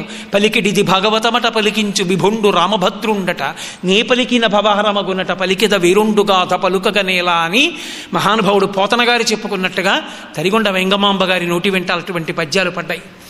ఆవిడ వెంకటాచల మహాత్మ్యమునందు అనుభవించారు ఒక ఘట్టాన్ని. అప్పటికి పద్మావతి కళ్యాణం అయిపోయి వెంకటేశ్వర స్వామి వారు ఏకాంతమునందు ఉన్నారు. రాత్రి లక్ష్మీదేవి వచ్చింది. లక్ష్మీ వెంకటేశ్వరుల మధ్య సరస సంభాషణం నడుస్తోంది. ఆవిడ వచ్చి కూర్చుంటే వెంకటేశ్వరుడు అన్నాడు, ఓ రమాదేవి, నీవు వచ్చిన కథమున నాకు సంతోషమయ్యే, కానీ నాడు ధనదు చేత తీసిన రుణము తీరు ఉపాయమేది నాకిప్పుడు ఎరింగింపు విందువదన. భార్య ఉద్యోగం చేసే వ్యక్తి అనుకోండి, కూతురు పెళ్ళి అయిపోయిన తర్వాత మంచి భార్య ప్రసన్నంగా ఉన్న టైం చూసి, నువ్వు ప్రావిడెంట్ ఫండ్లో నెట్టాను, నేను ప్రావిడెంట్ ఫండ్లో నెట్టాను, ఇద్దరం కలిపి ఏదో భోజనాలు పెట్టేశాం, పట్టు చీరలు కొనేసాం, పెళ్లి చేసాం, అంతా అయిపోయిందనుకో, నువ్వు పాపం ఏదో ఎప్పటి నుంచో అడుగుతున్నావు, వడ్డానం చేయించుకుంటానండి, అదొక్కటి మాత్రం నన్ను అడక్కండి అని చెప్పేసి ఆ గ్రూప్ లింక్డ్ ఇన్సూరెన్స్ ఏదో దాచానంటూ ఉంటావు కదా, నిన్ను అడగకూడదు అనుకున్నాను కానీ బాగుండదు, మరి వాడి దగ్గర ఒకటి దగ్గర తీసుకున్నాం కదా ఇతర ఖర్చులకి, వాడు వెళ్ళినప్పుడల్లా అడగలేక నా వంకిలా చూసో నవ్వుతున్నాడు, అందులో ఏమైనా లోన్ పెట్టగలం ఏమిటి అని భర్త చాలా చమత్కారంగా భార్యని అడిగినట్టే వెంకటేశ్వర స్వామి వారు కూడా లక్ష్మీదేవిని అన్నారు పిలిచి, ఓ రమాదేవి, నీవు వచ్చిన కథమున నాకు సంతోషమయ్యే. అప్పుడు వెళ్ళిపోయిందిగా మరి వైకుంఠంలో. లక్ష్మి, నువ్వు వచ్చావు, నాకు ఎంతో సంతోషంగా ఉంది. నేను మాట చెప్తాను, ఏమనుకోకు. నాడు ధనదు చేత తీసిన రుణము, శ్రీనివాస కళ్యాణం జరిగింది కదా, పద్మావతి కళ్యాణం, అప్పుడు అప్పుచ్చుకున్నాను నువ్వు దగ్గర లేక పెళ్లికి. కలియుగంలో అప్పు లేకుండా పెళ్ళి అవదని చెప్పడానికి ఆయన అప్పు చేశాడు, యుగధర్మం. అందుకని ఆ అప్పు తీర్చాలి కదా, ఇంటి యజమాని అప్పు తీర్చకపోతే యజమానికి అగౌరవం. నేను అప్పు తీర్చనరు ఏమంటారో తెలుసా, లక్ష్మీనాథుడు ఇవ్వలేదంటారు, నీకు అమర్యాద కదూ. కాబట్టి ఆ అప్పు తీరే ఉపాయం ఏమిటంటావు అన్నాడు. నువ్వు ఇయ్యనలేదు, అది చమత్కారం. ఒక్కొక్కళ్ళ గడుసుతనం అలా ఉంటుంది. ఒక భార్య, గడుసు భార్య భర్త దగ్గరికి వెళ్ళి, ఒక్క 100 రూపాయలు ఉంటే ఇద్దరు మీ జీతం వచ్చాక ఇచ్చేస్తానందిటే. అది ఎలా ఉంటుందో అంత గడుసుతనంగా అడిగాడు ఆయన. ఓ రమాదేవి, నీవు వచ్చిన కథమున నాకు సంతోషమయ్యే, నువ్వు వచ్చావు నాకు చాలా సంతోషం, కానీ ఆ కుబేరుడి దగ్గర అప్పుచ్చుకున్నాను కదా, అది తిరిగి ఇచ్చేయాలి కదా, ఏం చేస్తే బాగుంటుందంటావు, నువ్వు ఇచ్చేస్తాను అనలేదు ఆయన. అందుకే కాసుల పురుషోత్తమ కవి శ్రీకాకుళాంధ్రదేవ అంటూ దెప్పి పొడిచాడు. ఆయన అన్నాడు, ఆలు నిర్వాహకురాలు భూదేవి అయి అఖిల భారకుడన్న వ్యాఖ్య తెచ్చి, భూదేవి అన్నింటినీ నిర్వహించి నీకు అఖిల భారకుడమని పేరు తెచ్చింది. లక్ష్మీదేవి అందరినీ ఆదరిస్తూ ఉంటుంది కాబట్టి లక్ష్మీపతివని ఓ గౌరవం వచ్చింది. మన్మధుడు కొడుకయ్యాడు కాబట్టి లోకమంతా సృష్టింపబడుతోంది. ఆలు బిడ్డలు తెచ్చు ప్రఖ్యాతి కాని మొదటి నుండి నీవు దామోదరుడవి, చిత్ర ప్రకాశ దక్షిణ్య భావ హత విభత జీవ శ్రీకాకుళాంధ్రదేవా అని దిప్పిపొడిచాడు. అలా లక్ష్మీ డబ్బులు ఇయ్యి అంటే బాగుండదని, అప్పు ఎలా తీర్చడం చెప్పు అన్నాడు ఆయన. ఆవిడంది, అనగా పెండ్లికి నేను వచ్చినప్పుడు ఇందు ధనము లేదని చెప్పిన తప్పే, అట్లు చెప్పినన్ ప్రేమంబుతో నేనియ్యనే, నన్ను నీవప్పుడు తేరదేసి ధనదున్ నా పెండ్లికి నీవప్పిమ్మని యాచించి రుణంబు చేయు పనికే మందున్ జగన్నాయక. ఏమయ్యా, పద్మావతి కళ్యాణానికి నేను వచ్చానుగా, నీకు సంపంగి జలాలతో స్నానం చేయించింది నేనేగా, ఏమప్పుడు నా ఇంకొక్కసారి ఇలా చూసి లక్ష్మి డబ్బులు లేవు అప్పు తీసుకోవాలనుకుంటున్నాను అని ఒక్క మాట అంటే నేను ఇవ్వనా? అప్పుడు నేను పనికి రాలేదు, నన్ను అడగలేదు డబ్బులు. నన్ను అడిగితే అక్కడికి మీకు చిన్నతనం, అక్కడికి చాలా పెద్ద డబ్బున్న వారిలా కూర్చున్నారు. కుబేరుడి దగ్గర అప్పు తెచ్చుకున్నారు. ఎలా? యాచించి, నా పెళ్ళికి డబ్బు కావాలయా, ఏమనుకోకు, నాకు కొంచెం డబ్బులు ఇప్పించు అంటే ఆయనేమన్నాడు, అలాగే ఇస్తాను కానండి, ఎందుకైనా మంచిది. మరి యుగలక్షణం ఒకటి ఉంటుంది కదా, భయం అన్నది ఒకటి ఉంటుంది కదా, ఆడిన మాటకి నిలబడతారా జనం? ఏమో ఈ లక్షణాన్ని నుంచి ఉద్ధరిద్దామని వచ్చిన మీకు ఆ లక్షణం వస్తే, అందుకని మీరు ఒక పని చేయండి, ప్రామిసరీ నోటు ఒకటి రాసి ఇవ్వండి అంటే నోటు రాసి ఇచ్చాడు. ఇప్పటికే అదే ఆదివరాహస్వామి వారి కింద ఉంటుంది ఆ నోటు. కాబట్టి నోటు రాసి ఇచ్చాడు. ఇస్తే ఆయన అన్నాడు, నోటు రాసి ఇచ్చారు కానీ సాక్షి సంతకాలు ఉండాలి కదా అంటే చతుర్ముఖ బ్రహ్మగారు ఒకటి పెట్టారు. ఎందుకైనా మంచిది, రెండు ఉంటే బాగుంటుంది. పరమశివుడు ఒకటి పెట్టాడు. వీళ్ళిద్దరూ మంచిదే కానండి, వీళ్ళిద్దరిని మీరు అప్పు తీర్చట్లేదని అడగడానికి వెళ్ళాలంటే అసలు వాళ్ళ అపాయింట్మెంట్ ఎప్పుడు దొరుకుతుంది? కాస్త తేలిగ్గా దొరికేవాడు ఒకటి చూడండి, అక్కడే ఉన్న అశ్వత్థ వృక్షం పెట్టింది. ఇప్పుడు ముగ్గురు అక్కడ సాక్షి సంతకాలు పెడితే అప్పిచ్చారు. స్వామి, అంత కష్టపడి మీరు కుబేరుడి దగ్గర అప్పుచ్చుకోవాలా? ఇవి నన్ను అడిగితే నేను ఇవ్వను. ఎందుకంత కష్టపడి అప్పుచ్చుకున్నారు? ఆ రోజు మర్యాద పోయేటట్టు.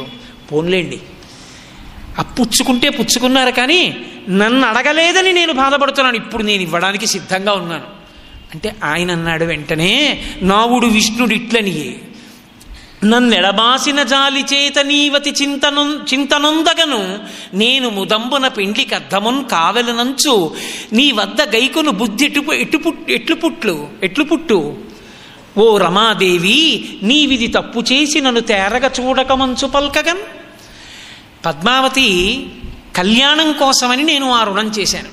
పద్మావతి పరిణయం కోసమని రుణం తీసుకుంటూ నీ దగ్గరికి వచ్చి, లక్ష్మీదేవి పద్మావతి అందరూ తత్వతః ఒకటే అయినా లక్ష్మి ఉండగా కదా పద్మావతి కళ్యాణం జరిగింది. ఏ భార్య అయినా దేనికైనా డబ్బిస్తుందేమో కానీ ఏమనుకోకో, నేను ఇంకో పెళ్లి చేసుకుందాం అనుకుంటున్నాను, ఆవిడ బాగుంటుంది, ఆవిడ్ని కూడా తీసుకొస్తాను, కొంచెం నువ్వు ప్రావిడెంట్ ఫండ్ లోన్ పెట్టి ఇద్దు అంటే ఇస్తుందా? ఎలా ఇస్తుంది? అందుకని లక్ష్మి ఏమనుకోకు, బాగుంటుందా? నీవు నన్నెడబాసిన జాలి చేత అతి చింతను పొంది ఉండగను. అయ్యయ్యో, ఎంత లక్ష్మివైనా, ఎంత పద్మావతి అయినా, ఎంత తత్వతః మీ ఇద్దరు ఒకటే అయినా, నువ్వు నా నుంచి దూరంగా ఉన్నప్పుడు నేను పద్మావతిని తెచ్చి కళ్యాణం చేసుకుంటుంటే నిన్నొచ్చి డబ్బు అడగనా? బాగుండదని అడగలేదు. ఎంత బలహీనమైన కారణానికి నేను అడగలేదో తెలిసి కూడా అది తప్పు చేసి నన్ను ఇలా తప్పిపడవడం అయినా బాగుందా నువ్వు? కాబట్టి ఆ ప్రసక్తి అక్కడతో వదిలేయి. ఈ కుబేరుడి సంగతి ఏమైనా ఆలోచించు. ఇప్పుడు ఇద్దరం మళ్ళీ పెద్ద మనుషులతో మాట్లాడుకుందాం అంటే ఆవిడంది, దానికంత బెంగెందుకండి, ఎంత అప్పు చేశారో చెప్పండి, వడ్డీతో కలిపి ఇచ్చేస్తారు, పట్టుకెళ్ళి ఇచ్చేసేయండి కుబేరుడికి, ఇచ్చేసి నోటు పట్టుకొచ్చేయండి. ఆయన అన్నాడు, ఆ పాటి ఆలోచన నాకు రాక కాదు, కలియుగాంతం వరకు ఆ అప్పు తీర్చను, వడ్డీ మాత్రమే కడతాను. ఎందుకు కట్టనో తెలుసా? కలియుగంలో ప్రజలకి ఒక లక్షణం ఉంది, వాళ్ళని ఉద్ధరించడం కోసం ఎవరూ ప్రార్థించకపోయినా నేను ఇక్కడికి వచ్చాను. అప్పు కట్టేసి వెళ్ళిపోతే ఉపయోగమేముంది? కలియుగంబున పాపకర్మంబులాచరించు ప్రజలు రోగాది తాపత్రయములు కలుగగా తత్కాలంబులందు నన్ను పేర్కొనుచు పల్మురల్ పెట్టునప్పుడు వారి ఆపదల తీర్చి రక్షింపకుండుట నాకు నీతి కాదు. కావున వారి దుష్కర్మములు ద్రవ్యంబుపై ఆకర్షణంబు చేసి పాపములను నివారించి తత్పాపరూపమైనట్టి ధనము కొండపైకి రప్పించి నిస్పృహుండనగుచు అజ్ఞజనులకిప్పించు నచలమతిని. ఓ లక్ష్మి, నేనేం చేస్తుంటానో తెలుసా? అన్యాయంగా ధనం సంపాదిస్తారు, అన్యాయంగా ధనం ఖర్చు పెడతారు. ఇలా ఖర్చు పెట్టడం యోగ్యమా? ఎవ్వడికి అవసరం ఉండదు. ఈ తల్లి భూదేవిలోంచి సమస్తమైన భోగోపకరణములు వస్తున్నాయి. ఒక కారు తయారవ్వాలంటే కావలసిన ఇనుము భూమిలోంచి, కారు నడవడానికి కావలసిన పెట్రోలు భూమిలోంచి. నీకు కావలసిన దానికన్నా ఎక్కువ వాడుకుంటే నువ్వు భవిష్యత్ తరాలకి ద్రోహం చేసిన వాడివి, నీకు కావలసిన దానికన్నా తక్కువ వాడుకుంటే నీకు నువ్వు ద్రోహం చేసుకున్నవాడివి. రెండిటి మధ్య సమతౌల్యాన్ని పాటించి ఎంతవరకు అవసరమో అంతవరకే భోగం అనుభవిద్దామన్న స్పృహ లోకుల ఎందుండదు. ఉండకుండా అన్యాయంగా ద్రవ్యాన్ని సంపాదించడం, అన్యాయంగా భోగాలు అనుభవించడం, అన్యాయంగా ద్రవ్యాన్ని ఖర్చు పెట్టడం, తమ యొక్క అహంకారాన్ని ప్రకటించుకోవడం కోసం దాన ధర్మాలు చేయడం, పేపర్లో ఫోటోలు కోసం అని చెప్పి దానాలు చేయడం, తప్ప చతుర్థీ విభక్తి వేసి ఆత్మోన్నతి కొరకు తన ఎదుటికుండా ఉన్నటువంటి వాడిలో నారాయణుణ్ణి చూసి దానం చేసేవాడు ఉండడు. ఈ వ్యవస్థని చక్కపరచాలి. ఇదే కలిపురుషుని యొక్క ఉద్ధతికి కారణం.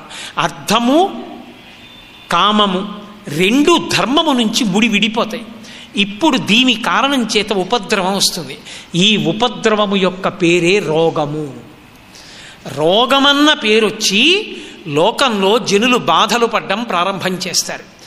ఇప్పుడు రోగాది తాపత్రయములు కలుగగా ప్రమాదములు సంభవిస్తూ ఉంటాయి. ప్రమాదము అన్న మాటకి శాస్త్రంలో అర్థం ఏమిటో తెలుసా అండి? మీకు ఏ ఏ విభూతులు ఉన్నాయని మీరు సంతోషించగలరో, ఏ విభూతుల చేత మీకు ఒక గొప్ప గుర్తింపు ఉన్నదని మీరు అనుకుంటున్నారో, నేను తెల్లగా ఉంటాను, నేను పొడుగ్గా ఉంటాను, లేకపోతే నాకు ఇంత డబ్బు ఉంది, నన్ను చూడగానే లోకంలో ఇలా మర్యాద చేస్తారని మీరు అనుకుంటున్నారో, అవి ఏవి ఒక ఘటన జరుగుతున్నప్పుడు తప్పించలేకుండా మీ బుద్ధి మిమ్మల్ని రక్షించలేని దయనీయ స్థితికి దిగజారి ఘటన జరిగితే ప్రమాదమని పేరు. ఒక ఉదాహరణ చెప్పాలి అంటే, నేను మోటార్ సైకిల్ మీద వెళ్ళిపోతుండగా స్కిడ్ అయిపోయినప్పుడు నా చెక్ బుక్, నా ఎల్ఐసి పాలసీ, నా ఇంట్లో పుస్తకాలు, నేను చదువుకున్న క్వాలిఫికేషను, లేకపోతే నా పొడుగు, నా వెడల్పు, నా బరువు, నా పంచె, నా ఉత్తరీయం నన్ను రక్షించు. ఆ మోటార్ సైకిల్ స్కిడ్ అయిపోయిన తర్వాత నేను పడిపోయేటప్పుడు ఓ ఇసకొప్పు కుప్ప మీద పడిపోయేటట్టుగా జారిపోయేటట్టు, అక్కడే జారిపోయేటట్టు, అక్కడే పడిపోయేటట్టు, పడిపోవడము జరగాలి, ప్రమాదము జరగకుండా చూడాలంటే ఒక్కడే చెయ్యగలడు, వాడే ఈశ్వరుడు. అందుకే ప్రమాదమును నివారించగలిగిన వాడెవరు? పరమేశ్వరుడు ఒక్కడే. ప్రమాదము నీ బుద్ధికి ఎరిగి జరిగినది కాదు, అందుకే దాన్ని తప్పించలేవు. నీ బుద్ధి చేత తప్పించుకోవడానికి వీలు లేనిదైనటువంటి ప్రమాదమును తప్పించుకోలేరు. అటువంటి ఉపద్రవములు ఎన్నో వస్తాయి. దానివల్ల ఏమవుతుందంటే వారు భోగమును అనుభవించలేరు. వారికి శ్రీ భూ దేవుల అనుగ్రహము అందదు నా అనుజ్ఞ లేక. మీరు అందుకే చూడండి, భూమికి పండించడం లక్షణం. ఆ కాలమునకు యోగ్యంగా ఉంది, బోలెడంత పంట పండింది. అబ్బా ఎంత పంటో అనుకున్నాడు. అలివిమాలిన వర్షం పడింది. పంట కోతలకు వచ్చే వేళకి నోటికొచ్చింది లేదు. మధ్యలో శ్రీనివాసుడు ఉండి, శ్రీ మహావిష్ణువు ఉండి, ఇటు శ్రీదేవి భూదేవి ఉంటారు. గుర్తేమిటంటే, భూమి పండించిన ఆయన అనుగ్రహమే. పండించిన భూమి మీకు అనుభవంగా, లక్ష్మిగా, లక్ష్మగా అనుభవంలోకి వచ్చిన ఆయన అనుగ్రహమే. ఒకనాడు ఉన్న భక్తి ఒకనాడు పతనమైతే ఇలా చూసి అనుగ్రహించన్నవాడే ఇలా చూసి ఇలా అంటాడు. ధర్మమును వదిలిపెట్టేసిన లోకానికి భోగమును అనుగ్రహించవద్దు అంటాడు. అందదు. ద్రాపే అంధస్సస్పతే దరిద్రం నీలలోహిత ఏషాం పురుషాణామాభేర్మో రోమో ఏషాం కించనా మమత అని యజుర్వేదం నమస్కారం చేస్తుంది ఈశ్వరుడికి. దాన్ని తొలగించగలిగిన వాడు ఈశ్వరుడు ఒక్కడే. కాబట్టి మహానుభావుడైనటువంటి పరమేశ్వరుని యొక్క అనుగ్రహాన్ని కోరకుండా మా వలన అన్నీ జరిగిపోతాయి అనుకున్నాం అనుకోండి, ఉపద్రవం మనకు కారణమవుతుంది. అందుకే కాశీపట్టణంలో అన్నపూర్ణ అంత గొప్ప స్వరూపం. కాశీపట్టణంలో అన్నపూర్ణని అంత ప్రఖ్యాతి దేనికో తెలుసా అండి? మీరు ఆనకట్ట కట్టగలరు, నీరు నిల్వ చేయగలరు, మీరు ఆనకట్టలో నీరు తెచ్చి పొలానికి వదలగలరు, పొలంలో పంట పండించగలరు. కానీ పండిన పంట మీ నోటిలోకి వచ్చి మీరు పంట మీరుగా మారిపోవాలంటే, అంటే నేను అన్నం తింటే అన్నం నేనుగా మారిపోతాను.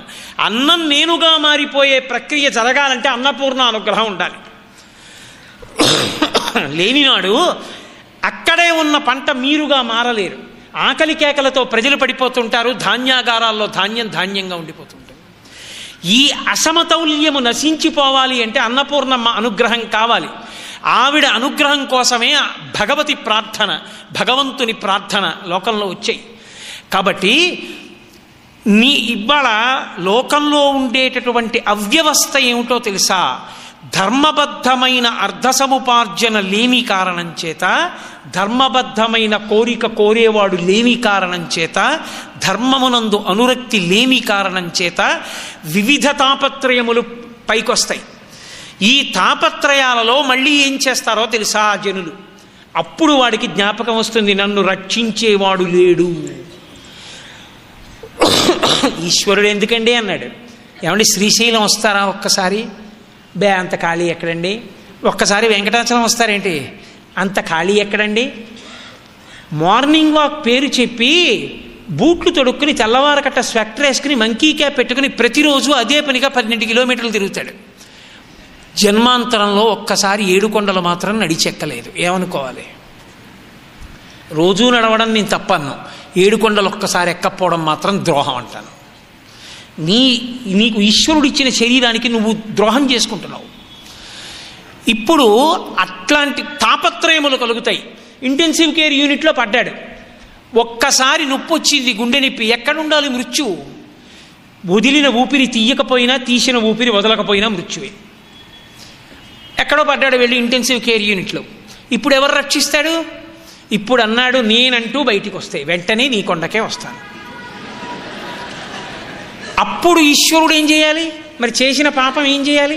ఆయన అన్నాడు లక్ష్మీదేవితో, రోగాది తాపత్రయములు కలుగగా వెరచి పలు విధముల నన్ను పేర్కొనుచు మొరలు పెట్టునప్పుడు అప్పుడు ముడుపులు కడతారు, గోవిందా అంటారు, 7 కొండలవాడ నువ్వే రక్షించాలంటారు, నిలువు దోపిడీ ఇచ్చేస్తానంటారు, నీకు తీసుకొచ్చి కట్టలు పారేస్తాం హుండీలో అంటారు. ఇన్ని మాటలంటే నేనేం చెయ్యాలి? వాడి పాపం చూసి చంపేయినా, వాడి ఆర్తి చూసి బతికించనా? కలియుగంలో అడగకపోయినా వచ్చి ఎందుకు కూర్చున్నానో తెలుసా లక్ష్మి? వాడు ఆ కలి ఉద్ధతి చేత ఇన్ని పాపాలు చేసి తనని రక్షించేవాడు లేని దైన్య స్థితిలో పడి నా పేరు చెప్పి మొరలు పెడితే వాణ్ణి విడిచిపెట్టి వైకుంఠంలో కూర్చోలేను, అంత కృతజ్ఞుడైనా. అప్పుడేం చేస్తానో తెలుసా? వాడికి మళ్ళీ ధర్మమునందు అనురక్తి కలగడం కోసమని వాడి పాపాన్ని ద్రవ్యం మీదకి ఆకర్షణ చేస్తాను. ప్రతి వాడిలో బుద్ధి పుట్టిస్తాను, హుండీలో ఇంత వేస్తానంటూ ఉంటాడు. అందుకే వెంకటాచలంలో ఎన్నో హుండీలు పెట్టక్కర్లేదు, ఒక్క హుండీ పెట్టినా చాలా, అందరూ క్యూ కట్టి మరీ వేసేస్తారు. ఎందుకు వేసేస్తారు అంటే పాపము ద్రవ్యముగా మారుస్తుంటాను ఆ హుండీ స్థానం దగ్గర. ప్రజల దుష్కర్మములు వారి ద్రవ్యంబుపై ఆవాహనంబు చేసి తత్పాపరూపమైనట్టి ధనము కొండపైకి రప్పించి నిస్పృహుండనగుచు ఆ డబ్బు చూసి పొంగిపోతాననుకుంటున్నావా? హుండీలు విప్పి పరకామణి లెక్క పెడుతుంటే నేను సంతోషిస్తాననుకుంటున్నావా? నాకు గుండెల్లో చెయ్యి పెట్టి కెలికినట్టుంటుంది లక్ష్మి. లోకం ధర్మాన్ని విడిచిపెట్టి తిరిగి ముడుపులు కట్టి తెచ్చి నాకు వేసిన పాపం, ఆ పాపపు ద్రవ్యాన్ని చూసి బాధ పెడతాను. కానీ అంత డబ్బు, అంత పాపపు డబ్బు ఏం చెయ్యాలని ఆలోచించి అజ్ఞులైన జనులకి పింతున చలమతిని, పావలా కాసు నేను ముట్టుకోన డబ్బు నేను తినను. చాలామంది అనుకుంటారు అదంతా వెంకటరమణుడిది అనుకుంటారు. 5 పైసలు ముట్టుకోనని చెప్పాడు ఆయన వెంకటాచల మహాత్మ్యంలో. నేను తీసుకోన డబ్బు. అదంతా ఏం చేస్తానో తెలుసా? అన్నదానమని, వస్త్రదానమని, కళ్యాణోత్సవాలని, ఏదో ప్రజలకి వివాహాలు చేయిస్తున్నామని రకరకాల పేర్లతో మళ్ళీ ఆ డబ్బు అమాయకులైన వాళ్ళకి ఇచ్చేస్తాను. నేనేవి అందులో నయా పైసా పుచ్చుకోను. నేను పుచ్చుకునే డబ్బు కొంతుంది. ఎవరి డబ్బు పుచ్చుకుంటానో తెలుసా? ఇలను పుణ్యాత్ములైనట్టి వారు, కొంతమంది పుణ్యాత్ములు ఉంటారు. వాళ్ళు ఎందుకు వస్తారో తెలుసా కొండకి? వాళ్ళు నాకు ఈ కోరికుంది ఈశ్వర అని రారు. వాళ్ళు నన్ను చూడకుండా ఉండలేక వస్తారు. వాళ్ళు ఏదో ఏడాదికో 6 నెలలకో నియమం పెట్టుకుంటారు. తల్లిని తండ్రిని చూడకుండా కొడుకు ఎలా ఉండలేడో, బిడ్డల్ని చూడకుండా తల్లిదండ్రులు ఎలా ఉండలేరో, అలా నన్ను చూడకుండా ఉండలేనని వాడు పెట్టి సర్దుకుంటున్న దగ్గర నుంచి పొంగిపోతూ కడుపేదవాడైనా వాడు ఉన్న ఇనప్పెట్లోనే ఆ 2 పంచెల చాపులు వేసుకుని వాడికి తిరుపతి ప్యాసింజర్లో రావడానికి కావలసిన ద్రవ్యం దొరికేంత వరకు ఇంత గడ్డం పెంచుకుని ఆ ట్రంకు పెట్టి తల మీద పెట్టుకుని ఆ చంటి బిడ్డని చంకలో పెట్టుకుని ఆఖరికి రూమ్ తీసుకోవడం కూడా చేతకాక రోడ్ల మీద పడుకుని చెట్ల కింద నిద్రపోయి ఉచిత దర్శనంలో 23 గంటలు నించుని పెట్టిన పులిహార తిని ట్రంకు పెట్టిని స్కాన్ చేస్తే ఏమిటో తెలియక పెట్టి నెత్తి మీద పెట్టుకుని పిల్లాన్ని చంకలో పెట్టుకుని భార్యని చేత్తో పట్టుకుని గోవిందా అంటూ నా వంక చూసి ఇచ్చిన ఒక్క లడ్డు గోటితో కూడా గోకి నోట్లో వేసుకోకుండా ఇంటికి పట్టుకెళ్ళి మళ్ళీ తను పూజ చేసి ఆ ఉన్న లడ్డులో అందులోనే మళ్ళీ కాసిని ఏదో పేలాలు కలిపి శనగపప్పు కలిపి ఓ పళ్ళెంలో పోసి నలుగురికి పంచిపెట్టి అప్పుడు తాను కళ్ళకత్తుకు తిని గడ్డం చేసుకున్నవాడున్నాడే, ఆ అమాయకుడైనటువంటి భక్తుడు పరమ ధార్మికంగా తనకున్న 2 ఎకరాలతో బతుకుతున్నవాడున్నాడే, వాడు తెచ్చిన హుండీలో వేసిన పావలాకాసు వెతుక్కు తీసుకుంటా లక్ష్మి. ఇలను పుణ్యాత్ములైన వారిచ్చినట్టి ధనము నేను కొంత గైకొని కొంత ధనదుకు వడ్డీకిచ్చి కాలంబు వింతలీల చెల్లించుచుండెదా అనుచు మచ్చికను పలికే. లక్ష్మి, నా పాకెట్ మనీ ఏమిటో తెలుసా? శ్వేతవరాహ కల్పంలో నువ్విచ్చినది పుచ్చుకోను. ఐశ్వర్యవంతులు కోటీశ్వరులు తెచ్చి పారేసినటువంటి నోట్ల కట్టలు, ఇవాళ ఎవరో గుర్తు తెలియని వ్యక్తి వేసిన కట్టలున్నాయే, అవి నేను పుచ్చుకునేవి కావు. గుర్తు తెలియకుండా వేయవలసినంత అవసరం లేదు నాకు. అవి కాదు కావలసింది, అవి నాకు బరువులు. నా ఒంటి మీద పెట్టినా, నా పరకామణిలో లెక్క పెట్టినా, నా ఖాతాలో వేసినా పొంగిపోయేవాడిని కాదు. సిగ్గుపడతాను నా బిడ్డలు ఇలా అయిపోయారని. దేనికి పొంగిపోతానో తెలుసా? ధర్మానికి కట్టుబడి నేను ఎలా బ్రతకమని వేదంలో చెప్పానో అలా బ్రతుకుతూ సంతోషంగా జీవితాన్ని గడుపుతూ నా కొండకి నన్నే చూడడానికి వచ్చి నన్ను చూసి మురిసిపోయి ఆనందపడిపోయి కన్నుల నీరు నిండి గోవిందా గోవిందా అనుకుంటూ తలకున్న పాగా విప్పి వేసుకుని పడుకుని నిద్రపోయి లేచి వెళ్ళిపోయిన అమాయకుడున్నాడే, గుండెల నిండా భక్తితో వచ్చిన వాడున్నాడే, వాణ్ణి చూసి మురిసిపోతాను. వాడికి జ్ఞానం ఇస్తాను, వాడికి మోక్షం ఇస్తాను, వీడికి బుద్ధినిస్తాను. అప్పటికైనా వీడి తెచ్చి కట్టలేశాక గుర్తు తెచ్చుకోవాలి, అరే నేను ఏమి సాధించానురా, పరమాత్ముడి దగ్గరికి ముడుపు కట్టి నిలువుడోపిడి తీసుకెళ్ళి ఇన్ని కట్టలు వేసే ముందు సిగ్గుపడాలి. ఈశ్వర ఎలా తెచ్చానో తెలుసా ఈ ద్రవ్యాన్ని? నిజంగా వెంకటరమణుడు అక్కడ ఎదురుగుండా కనపడిది, ఎక్కడిది ఈ డబ్బని అడిగాడు అనుకోండి, ఏమని చెప్తావు? ఏమని చెప్పిస్తావు ఆయనకి? మీరొక్కటి ఆలోచించండి. నిజంగా వెంకటాచలం ఆనంద నిలయంలో ఉన్న వెంకటరమణ ప్రభువు హుండీ దగ్గర నిలబడి బయట తలుపులేసేసి ఇది ఎలా తెచ్చావో ఎక్కడిదో చెప్పు నాకు అని అడిగాడు అనుకోండి ఒక్కొక్కడిని, మిగిలిన వాళ్ళని కొంచెం దూరంగా ఉండమనండి మీతో చెప్తాననాలి. అంత సిగ్గుపడాలి. కాదని మీరు అనగలరా? ఏ ఒక్కరికో తప్ప ధైర్యం లేదు. ఇది కలియుగంలో ఉండే పరిస్థితి లక్ష్మి. అయినా ఆ డబ్బు అమాయకులకిచ్చి ఎందుకు హుండీలోకి తీసుకుంటానో తెలుసా? కనీసం వాడికి డబ్బు మీద వ్యామోహం కనుక, ఊరే ఇన్ని పాపాలు చేసి సంపాదించి ఆఖరికి ఏం పొందాను, తీసుకెళ్ళి హుండీలో వేశాను. 2, ఇక నుంచి భయం భయంగా బతకవలసిన అవసరము మిగిలిపోయింది. ఇకనైనా బుద్ధి తెచ్చుకుని పరమేశ్వరుణ్ణి నమ్ముకుని బతికితే ఏ బెంగా లేదు. హాయిగా పెరట్లో మామిడి చెట్టు కింద గయోపాఖ్యానంలో పద్యాలు చదువుకుంటూ కాలు మీద కాలు వేసుకుని నులకవంచం మీద కుడి చేతిని తల కింద పెట్టుకుని పడుకుని నిద్రపోయిన వాడెవడో వాడు సార్వభౌముడు, వాడిది ఆనందం. కాబట్టి ఇక అలా బ్రతుకుతాను తృప్తిగా అన్న మార్పు వాడి ఎందొస్తే సంతోషిస్తాను. అప్పుడు వాడిచ్చిన పావలాకాసైనా పుచ్చుకుంటాను. ఈ మార్పు తేవడానికి నేను ఈ కొండ మీద నిలబడిపోయానని చెప్పుకున్నాడు మహానుభావుడు. అది వెంకటేశ్వర దర్శనం. అందుకే కలియుగంలో వెంకటరమణుడి అంత కృపతో వచ్చినటువంటి అవతారము వేరొక అవతారము లేదు లేదు లేదు. మిగిలిన ఏ అవతారంలోనైనా కర్మాకర్మ ఫలప్రదాతగా ఉండి తప్పు చేస్తే సంహారమును చేశాడు. ఒక్క కలియుగంలో ఎంత తప్పు చేసిన వాణ్ణి ఆయన పేరెత్తితే రక్షిస్తూ ఉంటాడు. మారు అని మాత్రం చెప్తాడు, మారకపోతే వాడి కర్మ. ఈశ్వరుడికి కూడా అసహ్యం పుడుతుంది ఒకనాడు. అంతటి కారుణ్యమూర్తి కనుకనే వెంకటాద్రి సంస్థానం బ్రహ్మాండే నాస్తి కించన వెంకటేశ సమోదేవో నభూతో నభవిష్యతి. వెంకటేశ్వరుడితో సమానమైన దైవము గతమునందు లేడు, ఇక ముందు ఉండడు అనడానికి కారణం ఆయన కారుణ్యమే. కాబట్టి ఇవాళ మీకు ఆ శ్లోకంలో ఉత్తరపాదం గురించి మాట్లాడానంతే, నేను శ్లోకం మొత్తం గురించి నేను మాట్లాడలేదు. కాబట్టి రేపటి రోజున వెంకటేశ్వర స్వామి వారి యొక్క వైభవం కానీ లేదా వెంకటాచల పర్వతం యొక్క విశేషం గురించి కానీ రేపటి రోజున మాట్లాడే ప్రయత్నం చేస్తాను. పరమేశ్వరుడు ఇది మాట్లాడిస్తే అది. కాబట్టి రేపు సాయంకాలం మళ్ళీ 6:30 కలుసుకుందాం. మంగళాశాసన పరై మదాచార్య పురోగమై సర్వైశ్చ పూర్వైరాచార్యై సత్కృతాయాస్తు మంగళం. మంగళం కోసలేంద్రాయ మహనీయ గుణాత్మనే చక్రవర్తి తనూజాయ సర్వభౌమాయ మంగళం. ఉమాకాంతాయ కాంతాయ కామితార్థప్రదాయినే శ్రీగిరీశాయ దేవాయ మలినాథాయ మంగళం. కరచరణకృతం వా కర్మవాక్కాయజం వా శ్రవణనైనజం వా మానసం వాపరాధం విహితమవిహితం వా సర్వమేత్తక్షమస్వా శివ శివ కరుణాబ్ధే శ్రీమహాదేవ శంభో. సర్వం శ్రీ ఉమామహేశ్వర పరబ్రహ్మార్పణమస్తు. స్వస్తి.